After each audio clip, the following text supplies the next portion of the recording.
Yeah. there before I had and No kidding. He's very enthusiastic, and I'm sure Meet he wanted to meet everybody who's, a fan. yes. Shake their hand. Tell him he's the reason that they can enjoy this specialty product. They said, Yeah, newer driver.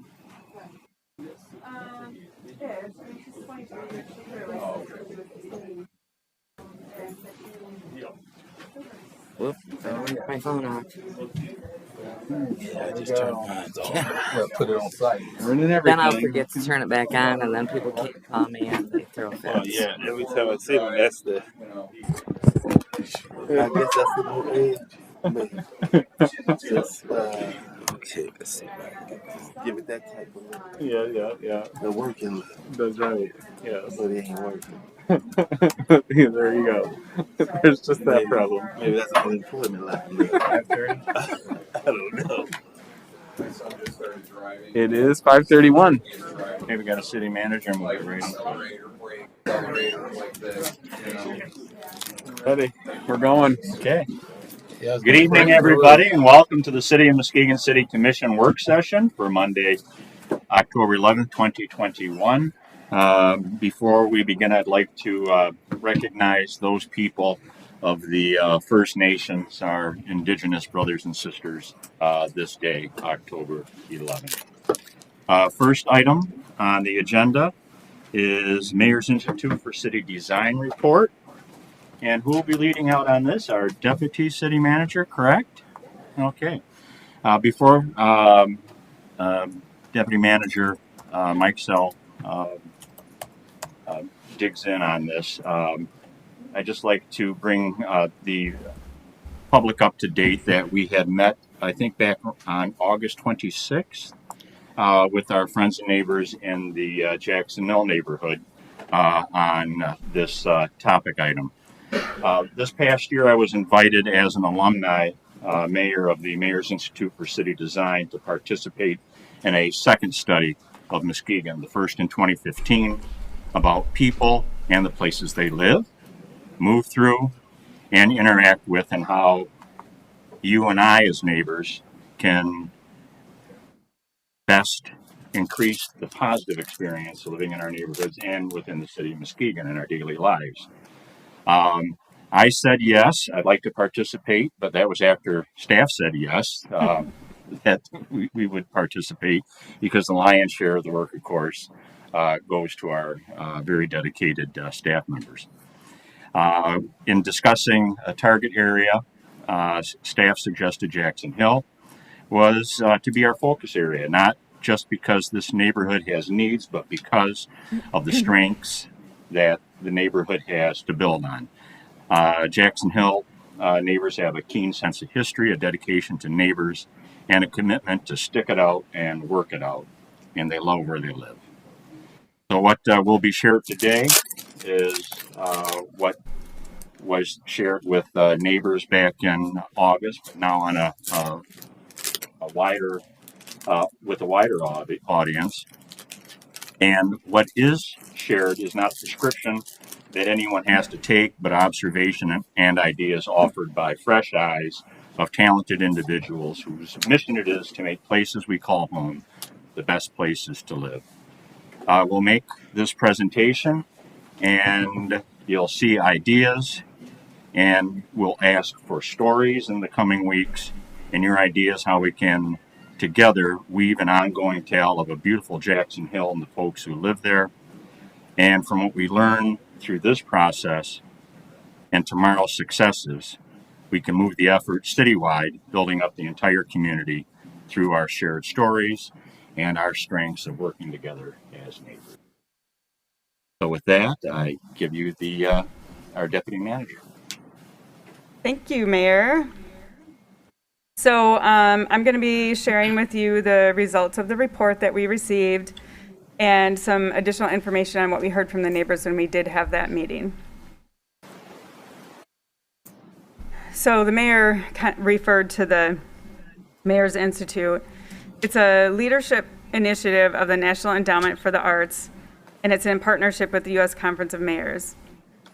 Since 1986, MICD has helped transform communities through design by preparing the mayors to be the chief urban designers of their cities.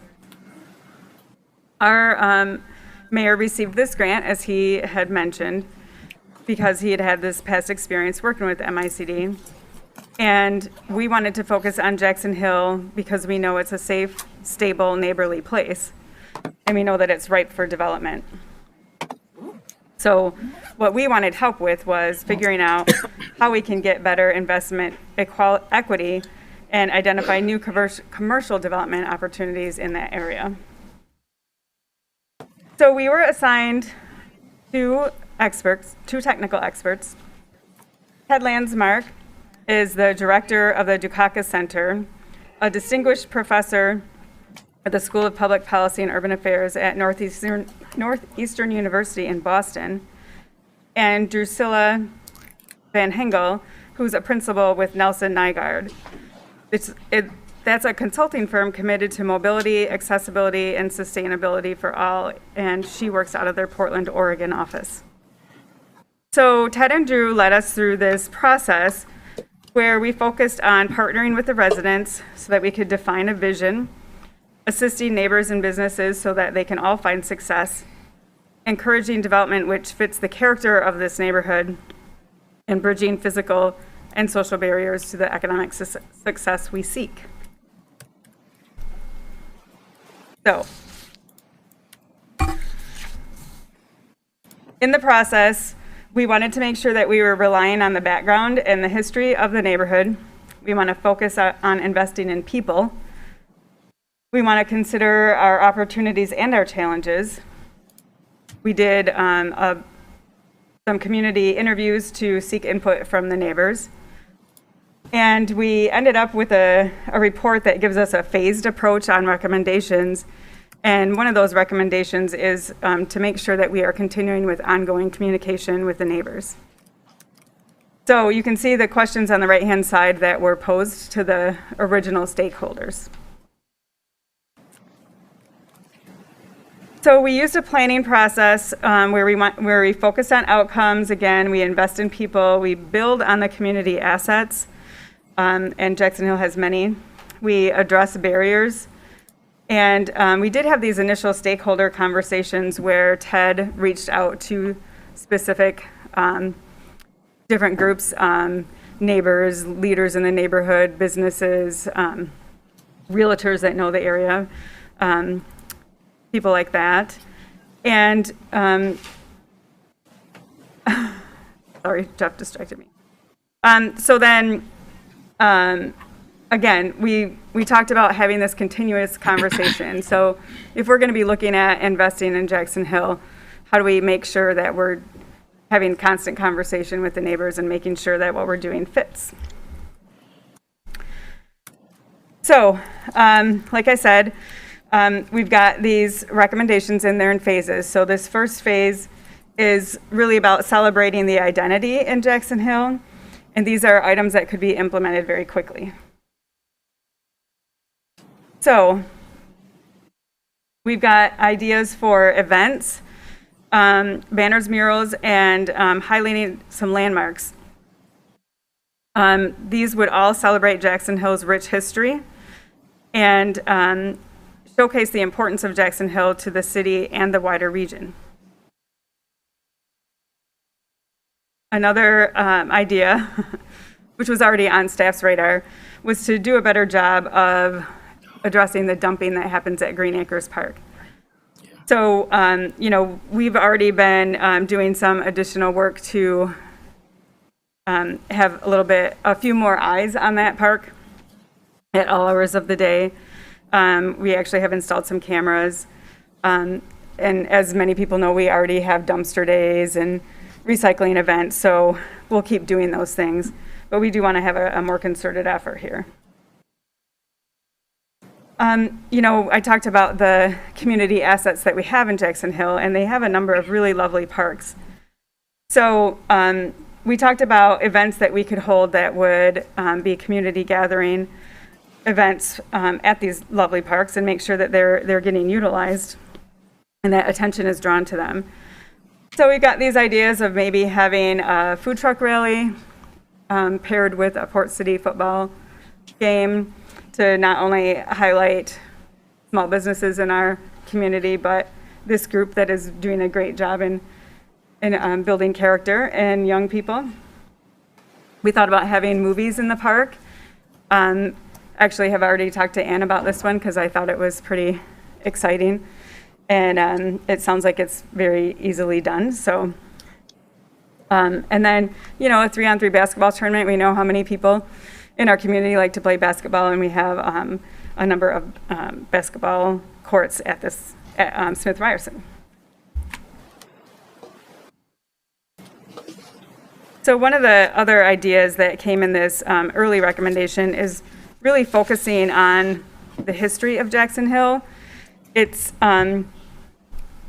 very rich, and excuse me, the neighbors back in the 70s put together this history of the neighborhood and published this book, and we can really build on that. This is another way that we can build community by getting more people together who know the history that has occurred since the publishing of this book.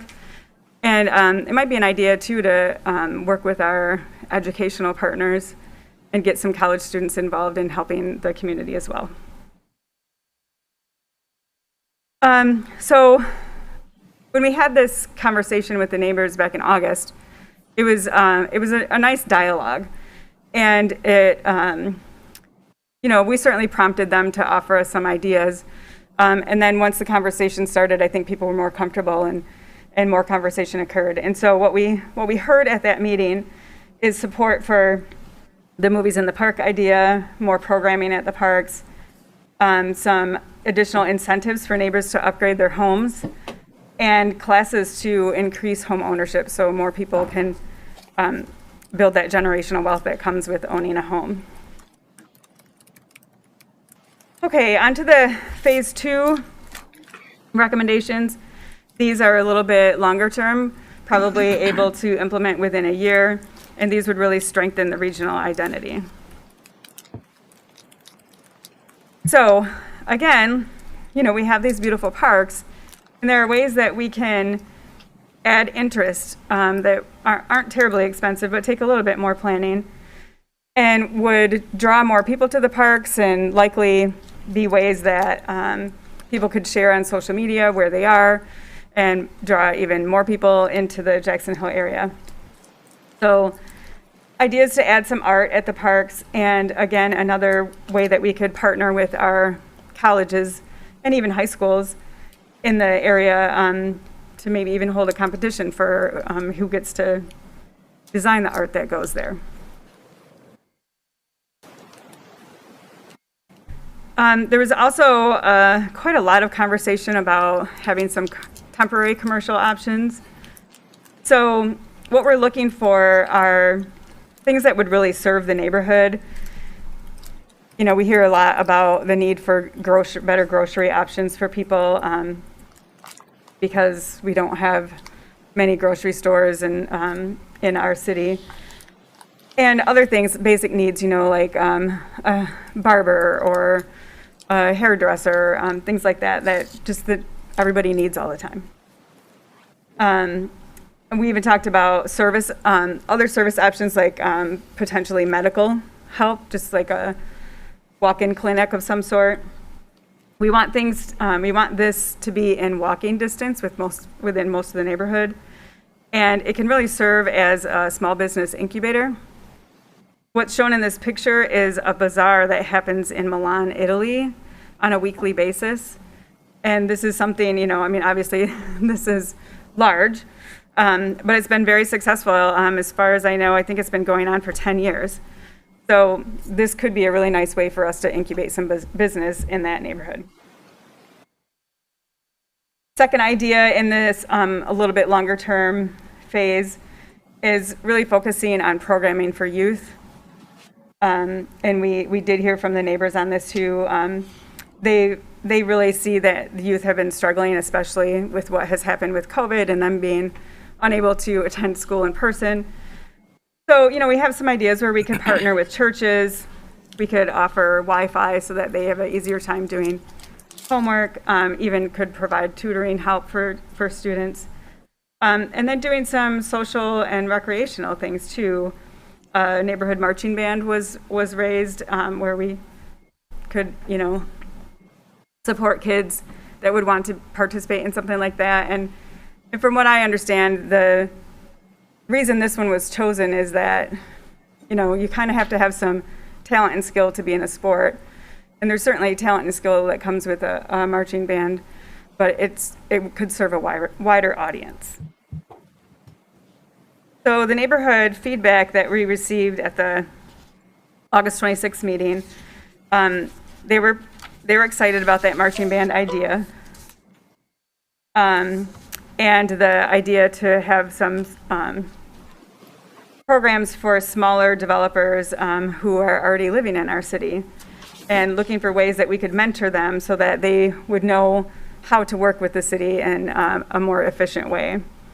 And then they also talked about having investment clubs that could help fund these small developers. So it was kind of nice at this meeting because not only did they tell us what they thought about the things we presented to them, but they were coming up with some good ideas on their own. So lastly, we'll talk about the longer term investments that are more of 1 to 5 year range. And this is really, again, making sure that we're focusing on the identity of the Jackson Hill neighborhood. So as you can imagine, we had a fair amount of conversation about Preble School and lots of different ideas of how that building could be used. It's quite large. So there was talk of having, multiple shops and services made available within the building, even using it as some sort of a trade school or, again, a business incubator. And then we've even talked internally with staff of having that building used for housing or possibly offices. And keep in mind too that even if the school is not salvageable, it's still a very large site. And so all of these things could still happen on the site even if the building cannot be saved. Another recommendation from our experts was to develop missing middle housing with our existing form-based code so that could get expanded to the Jackson Hill neighborhood. So you have heard me talk about missing middle housing and changes to zoning for a while, and you're going to hear more from me in the near future. So it's not news to you that the city does have many vacant lots, and this neighborhood does have quite a number available, and it really would give us some additional options for people and fit a wider range. We also talked about expanding commercial options and trying to create like a little bit of a neighborhood core. And so the experts had suggested Getty at Marquette. The neighbors talked about Wooded. Marquette would be another place that could work. It's a little bit more central to the Jackson Hill neighborhood. Getty and Marquette would fit between the Jackson Hill and the Marquette neighborhoods. But again, the idea is to focus on walkability, quality of life, inclusion, equity, and certainly making sure that it could be resilient and sustainable. This is one of my favorites, really looking at how that Lakeshore Trail can be connected to the Jackson Hill neighborhood. You all know that the Moses Jones Parkway is a huge barrier. Excuse me. And so we talked about, this trail is a gem just for its recreational use. But not only do we want to connect people from the neighborhood to the trail so that they can get to that recreational use, we want people, tourists included, who are using that trail to get into Jackson Hill and understand what a lovely place it is. So it really needs to be a two-way street. And the other thing that it can do is connect this neighborhood to the business district that was separated. That this freeway was built, almost, not a freeway, but a highway was built, and it really separated the neighbors from the commercial. Something that staff is working on and was recommended by the experts is putting Moses Jones on a permanent diet. So we would really like to reduce the number of lanes Right now, it's 4 lanes in each direction, and it's far too much pavement for the traffic that's on it and the traffic that would ever want to be on it. And so we are working with the Department of Transportation on developing some options to make that better. It would give us some more green space, and it would certainly help us improve the pedestrian crossing in the area. So what we heard at the meeting, some ideas to add a stage at Amont Park, put a splash pad at Smith Ryerson, develop some sports complex in the fields surrounding the Preble School, increase funding for the parks, some swings at Smith Ryerson, doing a better job with the pedestrian crossing at Moses Jones, and then also adding one at Eastern. They liked the commercial development at Wood and Marquette, as I had mentioned earlier, and they really thought that the neighborhood would thrive more with more families living in it. So next, we're going to continue this conversation. We did talk with the neighbors about, what's the best way to communicate with them. We did get some feedback on that. They liked the idea of having some regular conversations, even if that's every 6 months. And then certainly, as we get interest from developers, we would be talking with them about what the developers are wanting to do, and make sure that the developers are communicating with the neighbors. Not all that communication needs to go through us. So we need to be included so we understand what the neighbors are saying as well. So we want to keep having meetings to make sure that they're being updated on what's happening. And then our goal is, and the mayor had alluded to this in his opening remarks, to really use this process as a template, because this could be used in any neighborhood in our city. And when we got the final report, that was one of the things that really stood out to me, was this is a process that can really help us everywhere. Here's what the neighbors had said. They said sometimes it's a little harder to reach the seniors, so maybe sending them a postcard would be helpful. Again, they want the regular meetings. They want some additional help understanding the infill housing design. And they need more, I think they want some more assurance that new housing is going to fit in their neighborhood. Certainly understandable. So that's all I have. And hopefully, if this is working properly, Ted Landsmark, one of our experts that helped us, is joining us via Zoom. So hopefully this is going to work and you're all going to be able to see and hear from Ted. As you're waiting for Ted, I just wanted to mention that at the last neighborhood meeting, the vice mayor presented as well with Commissioner German and Commissioner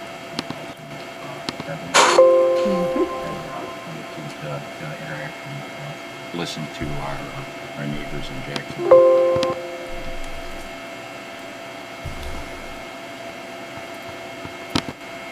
So the big next steps will be really putting a fine tune on those next steps, correct, with the neighborhood numbers and for how the continuing outreach will develop. Yes, and I should mention that the results of this report are being used by our planning department in updating the master plan. They were already in the process of doing this. And so this work will really offer some guidance for them. And they are at the point now in developing the updated master plan where they are starting to schedule meetings with the neighborhoods. So that will be another piece of outreach. The neighbors will be able to see how this report and the input that they gave is now being incorporated into our master plan, and have a chance to comment on that as well. Do you have Ted? Good afternoon. Oh, I hear him. Hi, Ted. I can hear and see you. I cannot see myself. We can hear you too. Ted. I'll just say by way of introduction that Our only disappointment was that we weren't able to actually visit the city, given COVID. And I'm sorry that I can't be there at this moment to answer your questions.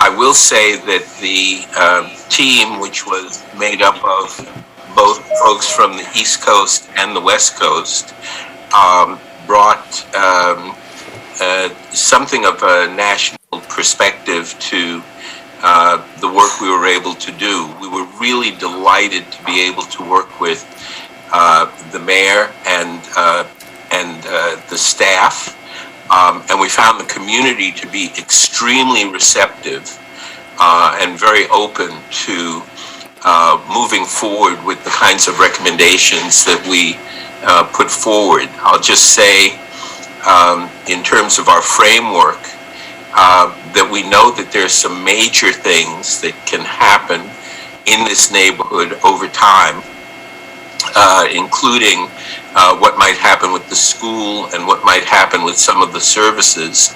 But we also recognize that those might not come to fruition for several years, and that if they were to come to fruition, they would probably be very eligible for the kind of support that we're seeing in the infrastructure bill that's now being considered in Washington. And therefore, we broke the project into 3 parts. Those things that could be generated quickly and readily in the short term, those things that could become visible over the period of a year or a year and a half, and then the long term.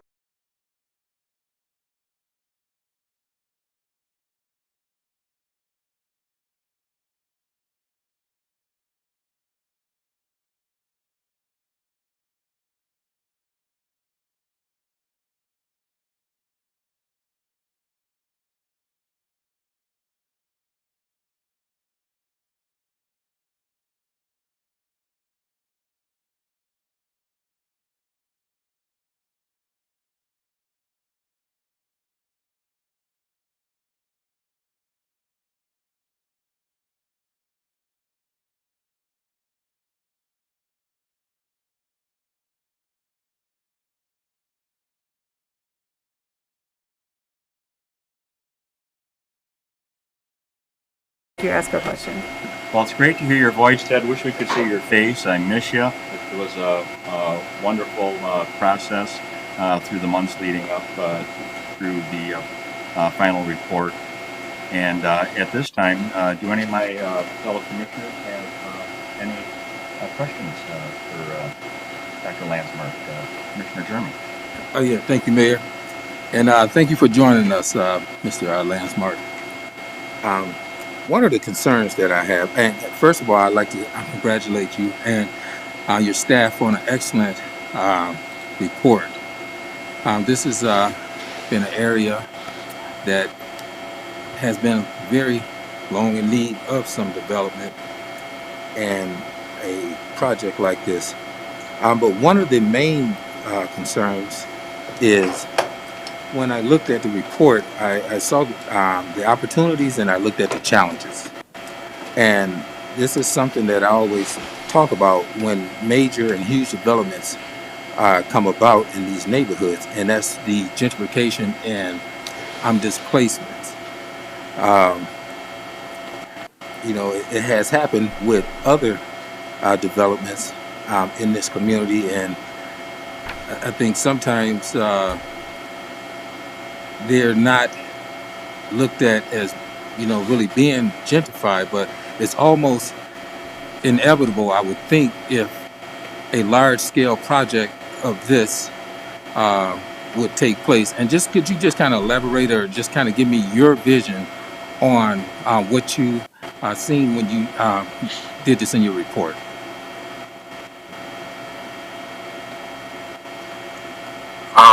We have had the opportunity to study patterns of development and gentrification across the country. And I'm always somewhat disappointed to have to report to communities that if a neighborhood is attractive, as Jackson Hill certainly is because of the nature of the housing stock and the park and its proximity to downtown. When a neighborhood is attractive, inevitably money will find it. Developers will see what the benefits of that neighborhood are, and will seek to develop either new housing or new retail, and sometimes new employment generating possibilities in that neighborhood. And the moment that happens, rents tend to go up, and some level of gentrification tends to take place. That is almost inevitable in the context of the market economy within which we live. So the question for us is not so much whether a rising tide will lift all boats. It's more a question of how do existing current residents, homeowners and tenants and small businesses derive some benefit from any investments that take place in the community. What we found is that there are ways of sharing the benefits of investments that are made in neighborhoods and in the communities, and that cities have a variety of ways, a variety of opportunities of focusing any development and investment that takes place in a way that reduces displacement. That is to say, the people who are living there now don't need to feel as though they're going to be displaced to somewhere else, and in ways that also enable a community to share from the benefits of any kind of investment that take place. So, for example, if the school were used to begin to develop after-school programs or programs with the local college, there are ways of seeing to it that current residents in the neighborhood also derive some benefit from that kind of investment. If good steps were taken to bring a portion, for example, of the a farmer's market back to the community to make it easier to shop there, those benefits could be shared with other people. What I'm saying is that careful planning can help reduce the effects of new investment in ways that offset and can often prevent displacement, while at the same time improving the quality of services in those neighborhoods. Okay, yeah, thank you, Mr. Lansmark. And just a question for Deputy Director. Does the city have a plan such as investing back into the Jackson Hill project afterwards? That's what we're doing. We're in the process of it right now. This report was an initial phase, updating the master plan to include the information from the report, and the feedback from the neighbors is the next phase. And then implementing that master plan will be the following.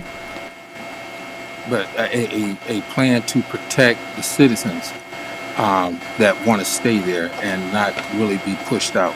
I need to specifically know this is what we're talking about. Well, that's part of the master plan, and then we will have to deal with each developer that comes. And, you know, I mean, it's kind of hard to speculate on what that might be at this point. You know, someone might want to buy a Preble school and build a 30-story tower. But there will be a number of other things that could happen too. And so it really is incumbent upon us to talk with each developer through plans to make sure that the investment does make sense for the community and that people won't be left behind. There's one more question there, Mayor. And I'll make sure we get through Okay, that. and back to Mr. Landsmark. Also in the report, there was something mentioned about the hesitation or the zoning. And speaking with the neighborhood association for the last 10 years, I get the feedback from them that they do value the historical value of that neighborhood with single family homes. Is there a way, if for some reason the zoning took place, could there be like limitations on what could actually go in those for that development? Or is that something that has to be in writing from city, or they develop that in their plan?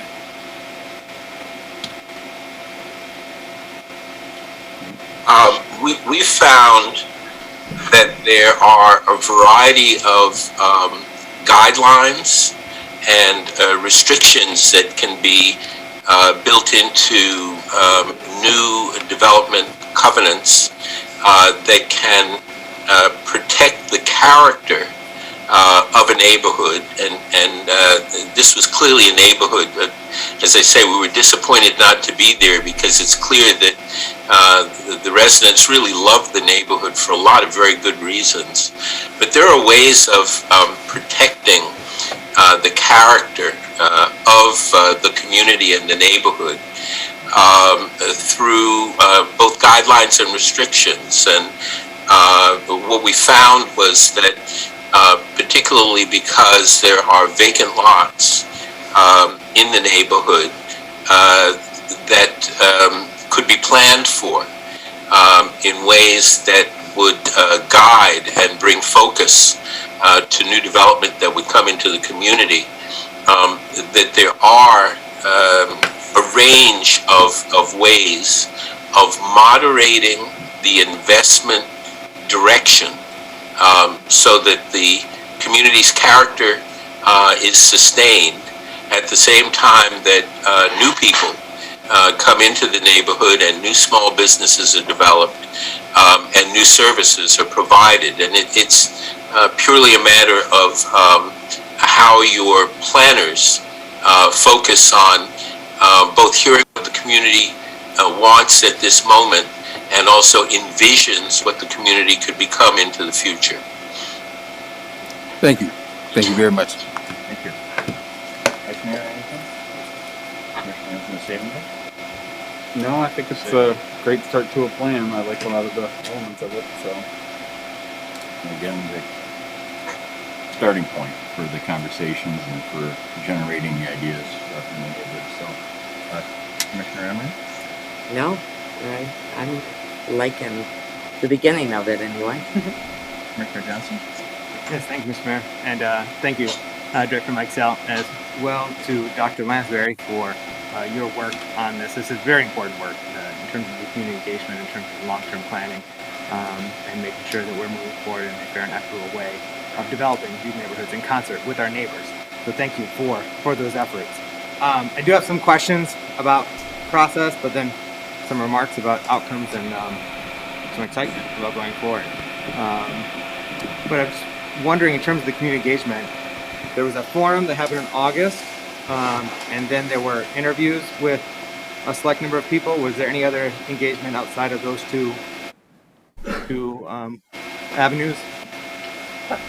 No.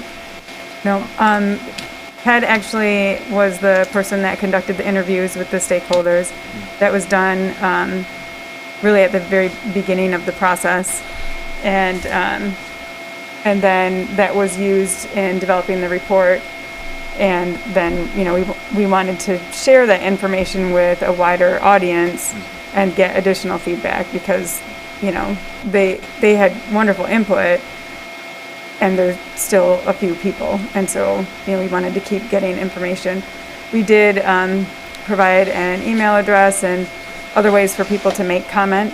I don't believe that we've received any. So that has been made available. We had forms at the meeting, and then we have electronic ways to do that too. In spite of the limited pool of people that had participated in that process, at least in the interviewing process, it looks like a lot of good things came of it in terms of this report and ideas for moving forward. One of the reasons why I ask is understanding the informing of this report, but also if we're going to be using this as a template for going forward and doing this in other neighborhoods, making sure that we're being, as inclusive and comprehensive as possible. Because how many thousands of people do we have in Jackson Hill? I don't know that number. At least 2, 3, could be 5. No, probably not 5. We only got 40,000 in the city. Just under 40,000. So a couple few thousand. The reason I was wondering, because according to the report, we had 10 people interviewed for this, and I'm just wondering, moving forward, where you're going to replicate this as a template in other neighborhoods of trying to expand that, broaden that even further in terms of the number of people that are invited to participate and be interviewed, and then being more intentional with our follow-up forum where we're presenting the results and soliciting more feedback. If there's a way that we can include that in water bills for those targeted neighborhoods so they know that that's happening, or if we work with our neighborhood associations on getting that information out door to door, just to try to invite as many people as possible into this process, because it is such an important process. You all are doing the work already, so if we can bring as many more people in the neighborhoods into it, the better the outcomes, in my opinion. So Right. just giving some feedback and suggestions on how we might be able to improve it, and going forward, particularly if this is going to be a template. Yeah, I appreciate that. And we have had people in the neighborhood say that they would be willing to help us, with door hangers or something, to let people know. And keep in mind too, the original stakeholder list was a lot longer than 10 people. We gave Ted and Drew quite a long list of contacts. They had to be willing. How many? So, because I said that 10 past and present residents of Jackson Hill were interviewed, and then real estate developers were interviewed from outside of the community who are interested in investing. Do we have any idea how many of those were involved in the process? Ted did the interview, so I mean, maybe he can answer that for you, but I don't have that number. Okay, just wondering. One of the things that he wouldn't have known because he's not a local. Yeah, go ahead, if Doctor. I might, our process is to reach out to people where they are, and often that has meant that if we have the opportunity to actually be in the field, we'll go to a laundromat, or we will certainly go to a faith-based institution, or we'll go to a youth club, or we'll go to other kinds of neighborhood meetings. And in this instance, because we weren't there, we couldn't engage in the kind of wider and deeper outreach process that we would have if we had been on site. That being said, what we found was that the residents were very, very open and willing to talk to us. We found that the small businesses that we reached out to were less engaged with the neighborhood development process. And I do think that there would be value in bringing together, whether it's through a local chamber or, a Saturday morning or Sunday morning breakfast, bringing together some of the local businesses to talk about ways in which they would want to see investments made in the community. We did have the benefit of a survey that had been done not that long ago that pulled out a number of neighborhood concerns, and my recollection is that there were a couple of hundred people who had been surveyed, and many had provided very extensive comments about the kinds of things that they would prefer to see in the neighborhood, and we drew upon those as well. I think the model is a good one. I think that it is important, as we've discovered in a lot of cities, to see to it that the outreach doesn't go to only the people who are prepared to show up at a traditional community meeting. There are family caregivers and seniors who can't necessarily get to a community meeting, and young people with whom you might be able to meet in a park, but who might not decide to show up at a 4 o'clock meeting on a Thursday afternoon. And the outreach is particularly important to get to all of the stakeholders in the community. That being said, inevitably, that outreach will generate some sometimes conflicting responses as to what people want. And I think it's very often up to the mayor and to planning staff and to elected officials to come together around a vision of what they think the city should be in 2 years and 5 years, and then to have the will and the commitment to move forward with that vision, even as some people in the community might not want to buy into all of the vision entirely. Planning entails both improving the quality of life in the neighborhood and generating additional tax revenues and providing all of the services that are needed.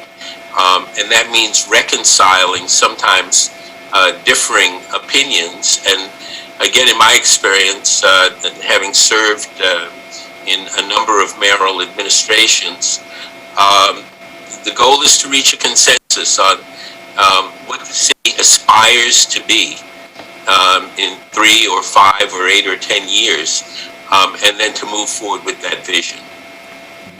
Thank you, Dr. Landsmark, for those additional insights into the process. And I don't know if you could see me, but I was shaking my head to a number of points that you were making, and I'm particularly reassuring to hear that your normal process is to be very intentional and seeking broad based feedback from the community, and not just those that show up at these public forums or meetings, but going to people where they're at.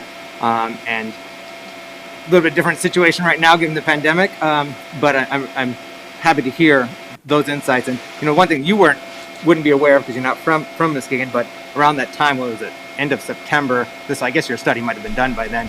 But end of September, there was a Frebel and Jackson Hill reunion at Smith Ryerson Park, in which hundreds of people that had grew up in Jackson Hill and still lived there had come out for fellowship and food, and that could have been a great opportunity in which we were to meeting people where they're at and soliciting that feedback and having that further feedback and input going into this. But thank you so much for your work on this and assistance to our city, which is invaluable. And thank you. I'm really sorry I missed that event. It would have been great fun. Yeah, it was a good event. I see some people here that were at the event. I happened to be there handing out flyers for an expungement clinic that we're organizing here locally, and so that was a great way to reach a bunch of people that may know people that could have been helped that way. I noticed in the Let me see if there's anything else that's generated, and we'll get back to you. Anything go down the line? I don't have anything. I just want to say I think a lot of work has been put into this, and sounds like a lot of work is in front of us. And I really appreciate the fact that you are trying to work with the community, and the community input will be put into the planning. And I do want to commend staff for the amount of outreach that was made to, in addition to the initial part of the study, to draw them into the meetings and the process.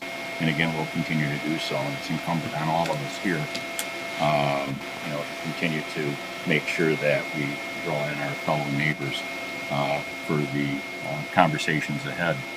And I'm sure they're going to be great ones for the sake of not just Jacksonville, but potentially developing a very good model for community outreach and community output for rebuilding and strengthening our neighborhoods. Anything, Commissioner German? Well, basically, pretty much what was said, and I think this is definitely a stepping stone for this type of model to be an example for other neighborhoods in our city. And, as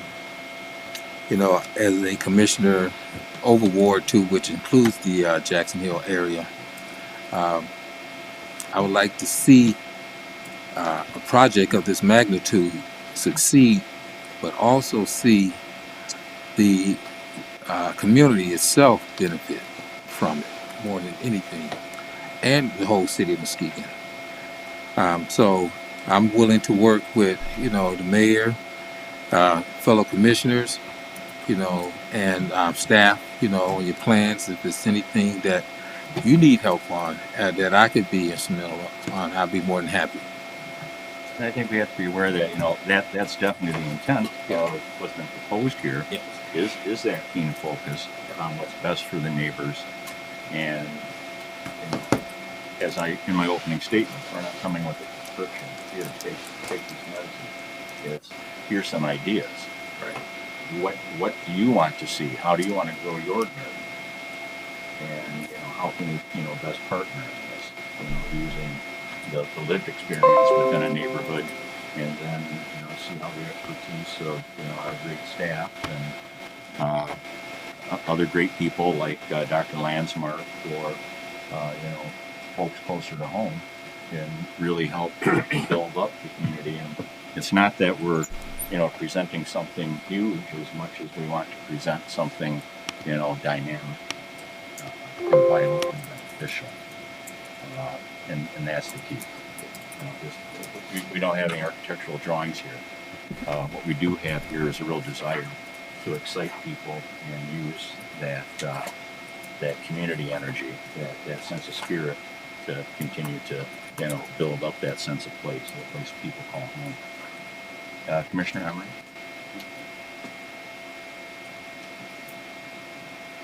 Yeah, I'm reading the end of this, and the part I don't like, and especially because I talked to a couple of the Jackson Hill neighbors outside tonight, is the form-based code. And I think I've made myself made it pretty known I don't agree with the form-based code because of the density. So you all need to sell me on that one. So that can be part of that conversation. Commissioner Johnson, follow up. Yeah, a couple things, but just to piggyback on that right quick. So all our Jackson Hill residents in the room, and let all your friends and family and neighbors know that there is a public hearing at the Planning Commission this Thursday at 4 p.m. with regard to form-based code, because the staff initiative right now is to rezone R1, R2, and R3, basically all residential components of Jackson Hill as well as other neighborhoods, to the form-based code urban residential. So tune into that and be part of that process. Learn and give feedback. With regard to the report and the study, I was pleased to see a whole section with regard to anti-displacement policy. It wasn't too many years ago that I heard from some folks within the halls of City Hall that gentrification was not necessarily a real thing to be concerned about. And even more recently, I've heard from some where it was somewhat dismissive or discounting the real concerns or likelihood of gentrification happening in our community. So I'm pleased to see that this study done by Dr. Landsmark and his team is highlighting that is a reality and a real concern. While it's different in every community with different dynamics, I'm pleased that it's addressed there. So does staff anticipate, because there are a number of different policies and suggestions in here, from rent control to just cause eviction control to rent boards and kind of conversion ordinance and a number of other things. Will we be seeing any of these policies, the staff working on any of these policies and bringing them forward to us? And it could be helpful for us to know that as part of the staff initiative to rezone Jackson Hill, Angel, McLaughlin, and Nims to that urban residential context area form-based code. I have not yet started an effort to update any other policies. I'm in the midst of a few right now. But we are part of a learning lab for eviction prevention. That's a nationwide group. And so we are learning some things from that and getting some good information from other communities.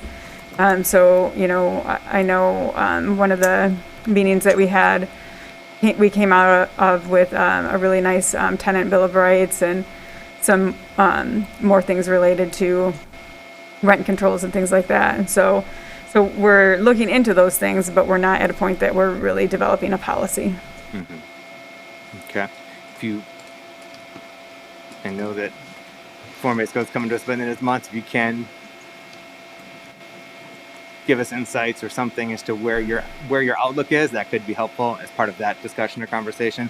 Just saying that. But I just want to thank you again, Director Mike Zell, and everyone at City Hall and in the planning department and our economic department and our development division. Let's just say development services division, as well as Dr. Landsmark and his team for your work on this. It's exciting stuff. It really is. It is. I'm very keen about coming alongside our neighbors and learning from them and working with them and pursuing a process of co-creation. So this really is exhilarating. Thank you. Commissioner Rinsma-Sabin? Yeah, I just wanted to make a comment since there was some comments about the Planning Commission meeting on Thursday about the form-based code that I think Director Mike knows better than I, but there's some presentations on the city website. I think there's one right on the homepage about inclusive zoning, and it'd be good, and I know they've done a pretty extensive effort to try and explain this and get the word out to city residents about what this means. So it's great to be informed and check out what it does actually mean. So I just encourage people to do that. Thank you. Yeah, it is on our website. If right on our city landing page, if you scroll down to what's hot, it's in there. There's a recorded presentation, so you'll hear my voice walking you through the slides. That's there. There's a frequently asked questions document as well, and then a copy of just the slides if somebody wanted to just kind of have that for themselves too. Good. Okay. Thank you. If I could, probably maybe there's one thing just to add, just so people maybe aren't misled by accident. And because we've had some talk at different times about making sure everything we do is legal and above board, I would say that Michigan law would tell you that rent control policies ordinances are illegal. So if we want to make sure that we're doing things legally, I would not recommend telling people that we can even consider an ordinance that would control rent in the city, because we can't. Stayed on those That is good to know. elements. Perhaps should we do an annotation in that report or study saying that's not a policy that could be pursued? No, I think maybe just give staff time to digest the report and make recommendations for implementations rather than asking them to do it like next week or today or any time when they're not ready to do so. But I was only suggesting that as part of our review of the form-based code, that this could be helpful information because it is a concern amongst our neighbors in those neighborhoods about displacement because of the impact of form-based code rezoning. And so as part of that conversation, given that this document refers to anti-displacement policy, if we had further impetus behind that or how we were looking at exploring that could be very helpful to our deliberation on form-based code. So sure. That's all. Thank you. But thank you for that clarification with regard to rent control. Doesn't allow us to do as they continue to erode home rule. But thank you, Deputy Manager, Mr. Wills, everybody else that was involved, and most especially to Ted and Drew for joining us with your team throughout these months, and the staff at the Mayor's Institute for City Design. It's been a real honor to have been a participant and member since 2015 and to have been called upon to participate as an alumni once again over the past year. It's a fabulous experience. As a politician, you get to sit with the real pros and learn a lot of what urban science really entails and helps me build my expertise and gives me a wonderful opportunity to work alongside such dedicated and talented individuals from throughout the United States and, of course, right here in our own home at City Hall. So thank you, Ted. And thank you. Thank you Tim. very much. It was a great pleasure for us to be able to work with you. Okay, and when I get over there, we'll go down Hanover Street and get some good Italian.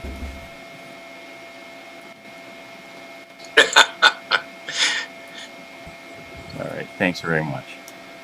Item number 2, Adelaide Point Development Agreement. Good evening, Mr. Eckholm. Good evening, Mayor and Commissioners. So, yeah, thanks for the opportunity this evening. What I really want to do, you'll note this is only a review item. We're not looking for a vote tomorrow. We're hoping to finalize the document and look for a vote on October 26th, which should be the same evening that your Brownfield plan amendment for this project comes through, assuming that it passes the Brownfield Redevelopment Authority Board tomorrow. So you've heard 2 separate presentations on this item. The item has also been presented on at neighborhood association meetings, and the project, I believe, has hosted several individual commissioners and lots of city staff over the course of our working together to try to come up with the structure of an agreement. It's a complicated project. It includes public access being legally added to private property as well as private operation on public property, long-term leasing of both public property and long-term easements of private property. So it's not a simple development, but it does provide a lot of public good. It creates a net increase of accessible public access on Muskegon Lake, and also creates up to 300 new housing units on the lake, publicly accessible restaurant facilities, retail boat sales, and private marina, which would have slips available to the public for rent, as well as many rack storage spaces for people to store their boats on Muskegon Lake. So it provides a lot of amenities. What I want to do tonight, the development agreement is in front of you. I want to highlight that this is currently what I would define as a nearly final draft. So there are a few details that we're still working out, but I did not want to only give you one day between a work session and a day to vote on this, because it does include significant public investments. So I wanted to give you guys at least a couple weeks after seeing, the bulk of the language to ask questions, get feedback from constituents, and to, give any feedback yourselves. So with that, the general background, as you know, the site is approximately 30 acres of waterfront Muskegon Lake property, which is intended to infill with a mixed-use building, I believe 275 slip marina, and up to 6 50-unit condominium buildings. The peninsulas on the private property would be improved to be effectively linear parks that would reach out into the Muskegon Lake, and also would create a new fishing pier and floating dock that would be publicly accessible as well. Additionally, the private party would make improvements to what we're calling in the agreement the East Basin, which is where the small boat basin from the Hartshore Marina has traditionally been located. As you know and have seen in photos, there's been substantial damages done to that through the high water. DPW actually had to bring in quite a few tons of wrap just to actually make it accessible by vehicle in the last couple of years, and then the slips have been badly damaged as well. So that's the background as to what would take place. You can see on spanning page 1 and 2, there's a series of milestones, development milestones, which would be taking place year over year. The agreement is an 8 to 10 year development. So counting 2021 as the base year, where the private owner has already made, I think, somewhere around $2 million of repairs and improvements to the property since purchase. 2022 would be improving the peninsulas, expanding the size of the basin. So effectively, I want people to understand that clearly, because a few citizens that have had questions have had a little trouble wrapping their head around that. So just because it's hard to imagine if you're not looking right at it. So currently the East Basin, or the small boat basin at Hartshore Marina, is runs parallel to the Lakeshore Bike Trail and heads into Muskegon Lake. There's a gravel driveway, publicly accessible gravel driveway, that runs between the bike trail, which is on a significant incline from the grade that the driveway is on. That driveway would be excavated, and the runway, or the basin itself, would be effectively doubled in size. So we would double the waterfront there and remove that driveway. So that's a 2022 milestone as well. Installing what would be effectively staging dock for the dry storage would also be included. It would be on the bike trail side of the basin, and that would allow for boats that wanted to receive fuel from this operation or get in and out service to Muskegon Lake to tie up and await their turn. That would also be done in the first year. Improving the small boat basin, including removal of current closed restroom facilities, construction of new restroom facilities which would be located at the new clubhouse at Hartshorn Marina nearer to the large boat basin, and then implementing the dry rack boat storage business are all in this upcoming year. So the reason this upcoming year is important is throughout the course of the project, there's going to be need for substantial public investment for new roads, new water, new sewer, and also changes to the layout of Hartshorn Marina that would include the facilitation and creation of a dry well. So somewhere where boats can be lifted in and out of the water for access to the dry rack storage facility. We anticipate these costs with third-party engineering review and opinion of cost at roughly $10 million, which would obviously require a bond issue. So the bond issue would likely be a general obligation bond that could be facilitated with repayment from several funds, several eligible funds. We're still working with our bond counsel and finance department on that. But again, that's a substantial public investment, so we want to kind of put that in front of you early. So you'll note in section 4 on page 2, we do specify improvements to all 3 peninsulas, which would be perpetually publicly accessible. This is actually an improvement right now because our east basin, where Hartshorn's small boat basin is, currently gated and historically has only been accessible to leaseholders. So this would be open to the general public, would feature some picnic areas, potential fishing piers, and there's actually some native species in there too. So there's some nice passive recreation that we can use for that for. You'll note city obligations are laid out in section 5. I kind of just went through those, what we would need to install to facilitate the new, effectively new neighborhood or district addition to the NIMS neighborhood. Section 6, still on page 2, lays out the fact that this is a phased development. So we would do, all the hard infrastructure first: water main, storm sewer, sanitary sewer. We kind of broke the various portions of the development into phases. Obviously, Western Avenue in that area is in disrepair. We have some fire flow issues. We have sizing issues with our water main and sanitary sewer. Our storm sewer actually in some sections is pretty outdated and not fully operational, so those improvements would be made first.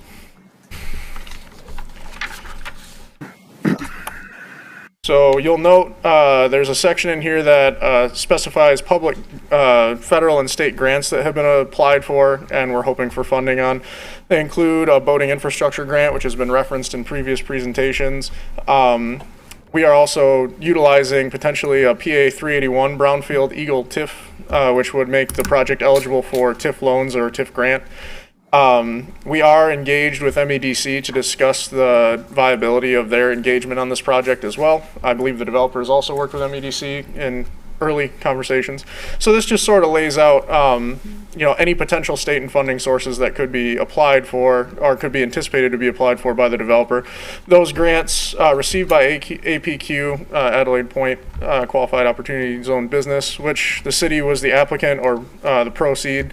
They're specifically for the cost of construction of public improvements. That just stipulates that we will be the recipient and fiduciary of most state and federal grants. That section's confusing. I wanted to make sure I touched on it. The biggest and most important section related to our public improvement is the Brownfield tax increment financing. So as I mentioned earlier, this is going to the Brownfield Development Authority Board tomorrow at their regular meeting. The Brownfield TIF would allow us to be in first position. The language in this development agreement stipulates that we are in first position to recoup all of our costs for the public investment through the Brownfield TIF.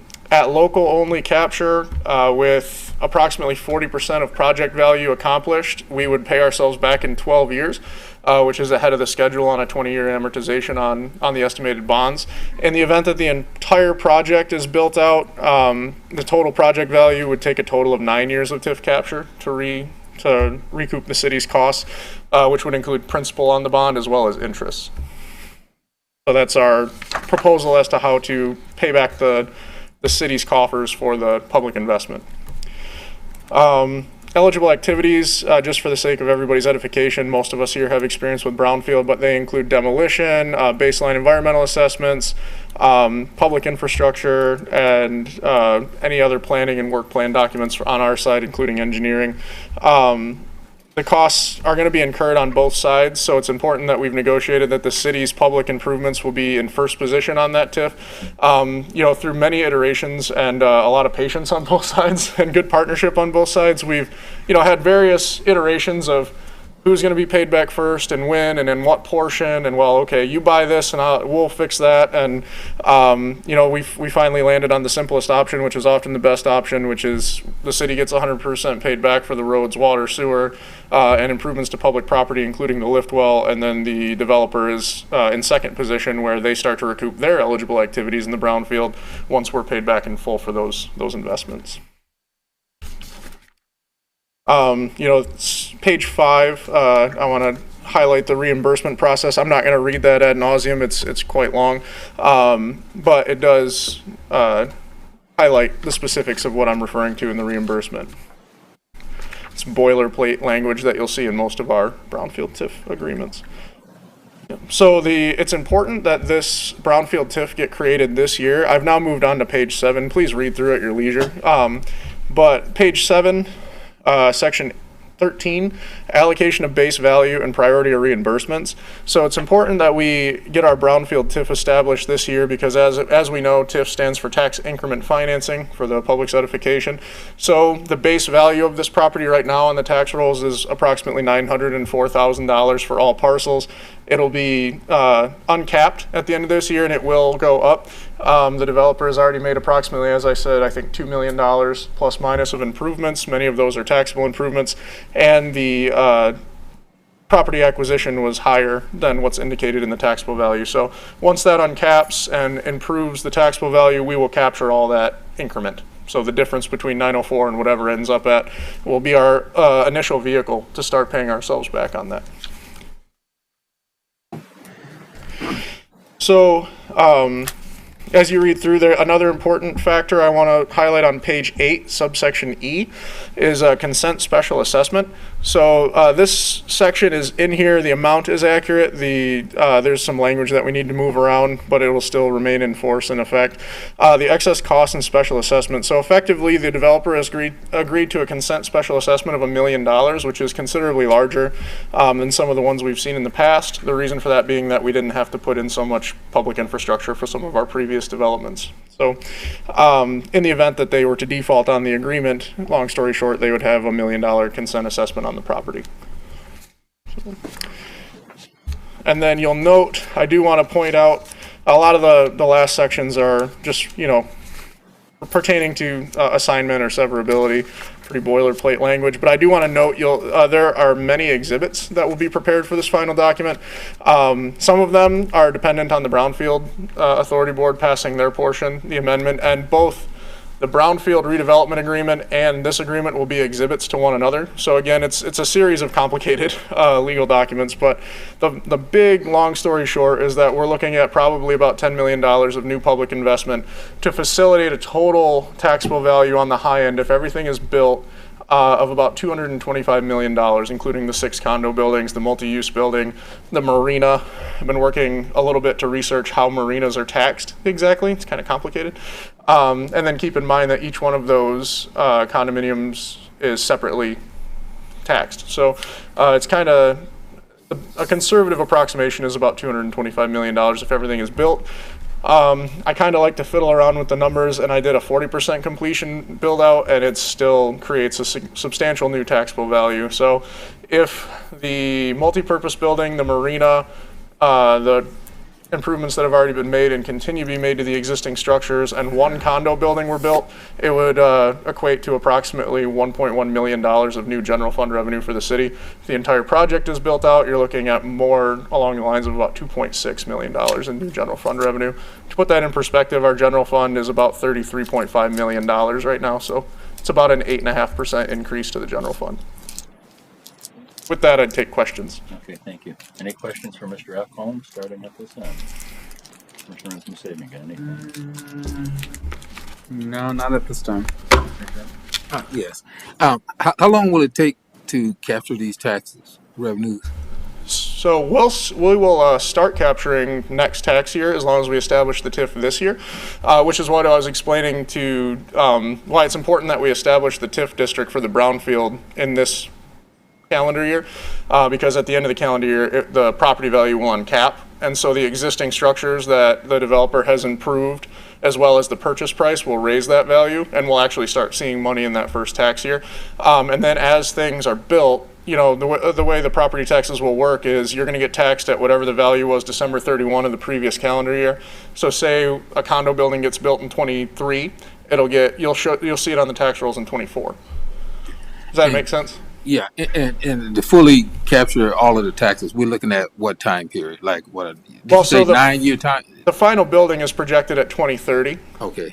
Yep. And I think, as with any of these long multi-stage, multi-year development agreements, I think those numbers for those later buildings are subject to change. You know, it could be that these things go like hotcakes and you build 2 in a year. If there's 100 reservations, it could be the opposite, where we have a real estate clawback and the market goes cold and it might take 3 years to put up the following building, which is why we've calculated the TIF repayment in a pretty conservative fashion to make sure that even if one restaurant building and the marina get built, we still get paid back well within the life of that bond.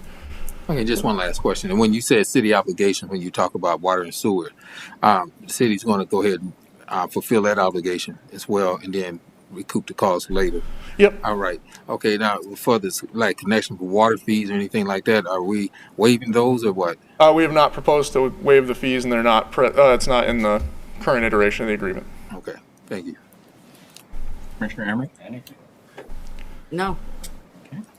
Commissioner Okay. Johnson? Yeah, the figure that you mentioned a few moments ago when you were wrapping up of new general fund tax revenue, that is what we'll be seeing once the reimbursement is completely done, and that's based upon increased property tax revenue as well as income tax revenue. That's the rough number. Or is that just the property tax? That's just the property taxes on the 40% completion and the full completion. Bear in mind, I think it's worth mentioning that this is in the DDA's district, so that money would first go to that TIF district after the Brownfield is paid off. Here we're in Muskegon, we're fortunate that the BRA and the DDA are the same entity. So the BRA is going to give itself first position to recoup this, and then from there, all that net gain over that 904 would go to the DDA. Okay.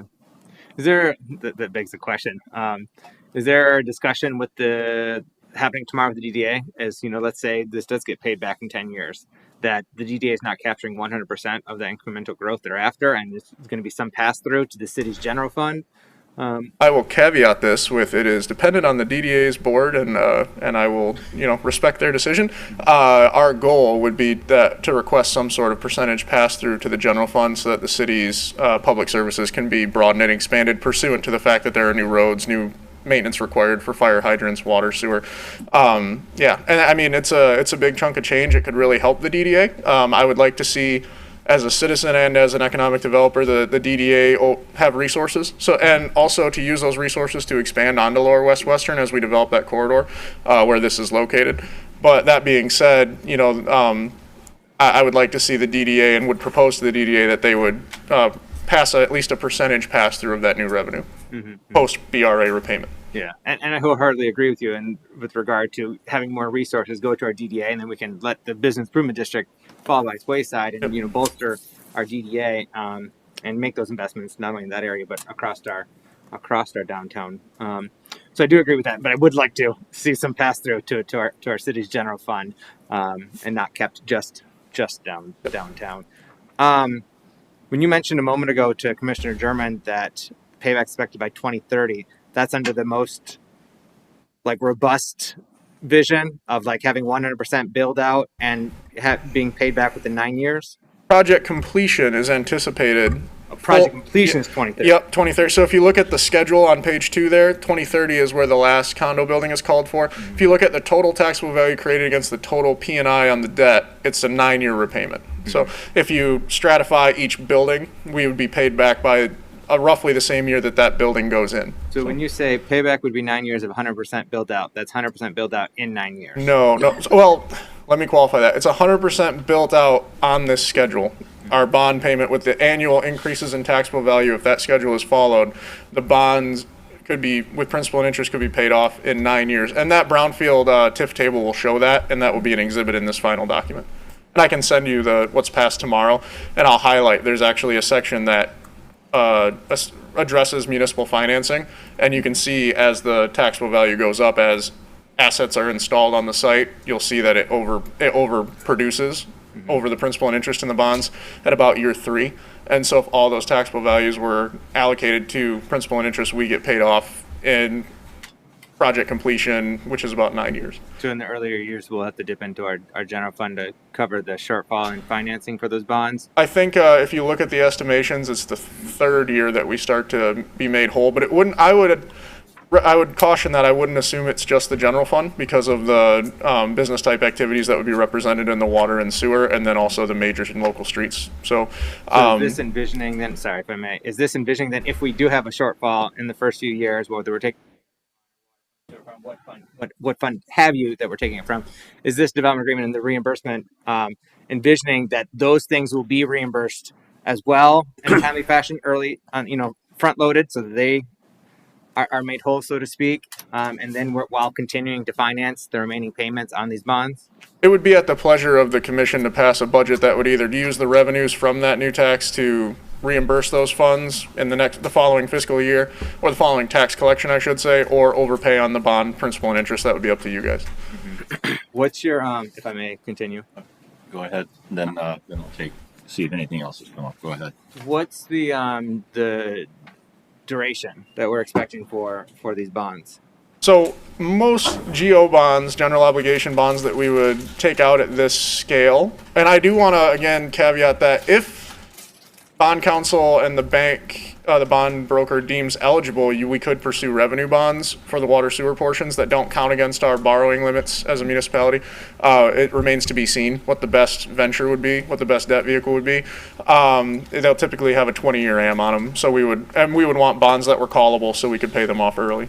Okay, and that leads me to my next question: is where are we approximately with our debt limit, and how much latitude do we have? How much more room do we have in terms of being able to borrow and bump up against that threshold? Sure, and I want to be very deferential to the finance director on that. I've had several conversations with him. I do know that if we did an entire general obligation bond, we do have that limit because many of our current outstanding bonds are revenue bonds related to business type activities, or they're water resource trust fund bonds. That being said, I don't know the specific percentage that we are, but I did verify that a GO bond would be within our borrowing limit prior to the meeting. Okay. Are you anticipating us approving that bond the same night, October 26th? No. That's something that'd be coming subsequently. Yep, there's a section in this agreement that gives the city the latitude to be the sole determiner for when we're ready and able to pursue financing. Obviously, ideally, we would want to pursue that financing to execute in fiscal 22 to keep on pace with the eligible activities. But that's up to the city commission's pleasure. You're not obligating yourself to a specific bond letting by agreeing to this agreement. Okay. I do have just a couple more questions or remarks, but I'll pause. Is there anything else or observations, questions? No, not at this time. No. Mr. Johnson, go right ahead. So mentioned there could be a number of grants that they're applying for, we're applying for, and that if those grants are awarded, that they'd be coming to the city to cover our costs. Did I understand that correctly in that agreement? No, so the way that would work is some of these grants are actually for the marina, potential environmental mitigation and site preparation, or in some cases habitat preservation, depending on the vehicle. The one that I believe has already been applied for is the big grant, the boating infrastructure grant, and that would go towards funding the marina. So what I mean by that is the city, for most state and federal grant opportunities, has to be listed as the applicant or the fiduciary of those funds, and this agreement stipulates that. So I guess I'm a little confused here because it says all proceeds from public grants or loans received by APQ for which the city was the applicant or proceeds are specifically for the cost of construction of public improvements shall be paid to the city upon receipt until such time as the cost of all public improvements are paid in full. Mm-hmm. So we're going to be paying for these public improvements, but we're not going to be reimbursed out of this, only through future tax capture, not any of these grants? Can you rephrase your question? I want to make sure I understand what you're asking. Under, and forgive me because we only got the text of the development agreement this afternoon, so I didn't have a chance to really dig into it. I was perusing some of it and listening to what you were saying tonight. So I'm going to dig into this further. Could you get the page? It's page 3, subsection C, under funding for public improvements. Thank you. Yeah, under all proceeds from public grants or loans received. So it sounded like to me that we were going to be getting those proceeds from those awards to reimburse us for the cost of those public improvements. Yeah, the language that you're reading right here, all proceeds from public grants or loan received by APQ for which the city was the applicant or the proceed are specifically for the cost of construction of public improvements shall be paid to the city upon receipt. So if there are any grants made that are specifically for our stuff, is what that stipulates. Now, that being said, where you see that which the city was the applicant or proceed. So basically, any grants that are a co-application situation, like if we were to go for, like, as an example, a transportation alternatives plan that ran through private property or easement. I've been in that situation before where a private entity and a public entity were the co-applicant. The city has to be the fiduciary and the city has to be the receiver of those funds, those state funds. So that's what that language speaks to. And then in the event we were to find eligible loans, I think that the TAP grant could potentially be eligible for a portion of Western. It just stipulates that if APQ were to be on that application and receive any of those funds, we would have to be the repository for all those funds. So in the event, obviously, that we were awarded public grants towards our public improvements, that would be shaved off the top of anything that we've borrowed. Does that make sense? So we will be seeing reimbursement from these grants in which we are, if they're specifically specifically for our public improvement. Yeah, if we were to apply for, something that came down from the infrastructure bill, as an example, that allowed for new water and sewer installation to fund new housing, like something like that, or to serve new housing, then yeah, we would be reimbursing ourselves. Rough total overall of what those grants could look like if every single grant that is applicable there for potential reimbursement to the city were to be awarded in full? Do you have a rough idea how much that might be? No, and only because honestly there aren't that many grants available for new infrastructure runs. I think we would be really good and eligible for some Michigan Drinking Water Revolving Fund loans, which sometimes include principal forgiveness.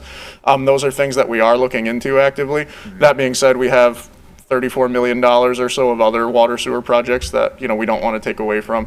The other thing is there are smaller state grants that, as I mentioned, the MDOT Transportation Alternatives Program, that I think this would be a good applicant for. And it depends on how we scale our construction as to what year we would apply for those, because the worst thing you can do is apply for a grant and then get awarded and not have the match and have to return the grant. So we have to time those things carefully, but I don't want to speculate on an amount. I believe your big grant's for $1 million. Yeah, so I can comment on that real quick. So the big grant is $1.5 million. And it's a big job that we're doing together, so I want to try and reduce costs for everybody as much as I can. So the big grant is $1.5 million. There's a $750,000 NEDC grant. I'm working with Senator Bumstead's team and Congressman Heising's team to try and locate money that's going to be available in budget that is being released at the state level and then the infrastructure bill on the federal level. I think there's a real possibility of finding $2 to $5 million for some of these public improvements over the next 6 to 12 months. We're going to be applying for as much as we can as well, right? But the idea, the more that we can find together, the easier it's going to be for all of us. So. Thank you for referencing those items. So, as the public side of things, I didn't want to put numbers to those. But as we do know, and was released by me in a letter this week to the commission, we have received multi-million-dollar allotments from state allocations for other projects that are on the waterfront for both environmental and other functions. So it's within the realm of possibility. I don't dare put a potential number on it, but we're going to work our hardest, as Mr. Liestema said, to reduce costs and not have the total allocation for that $10 million. So as we stand tonight, things are still being finalized on this agreement.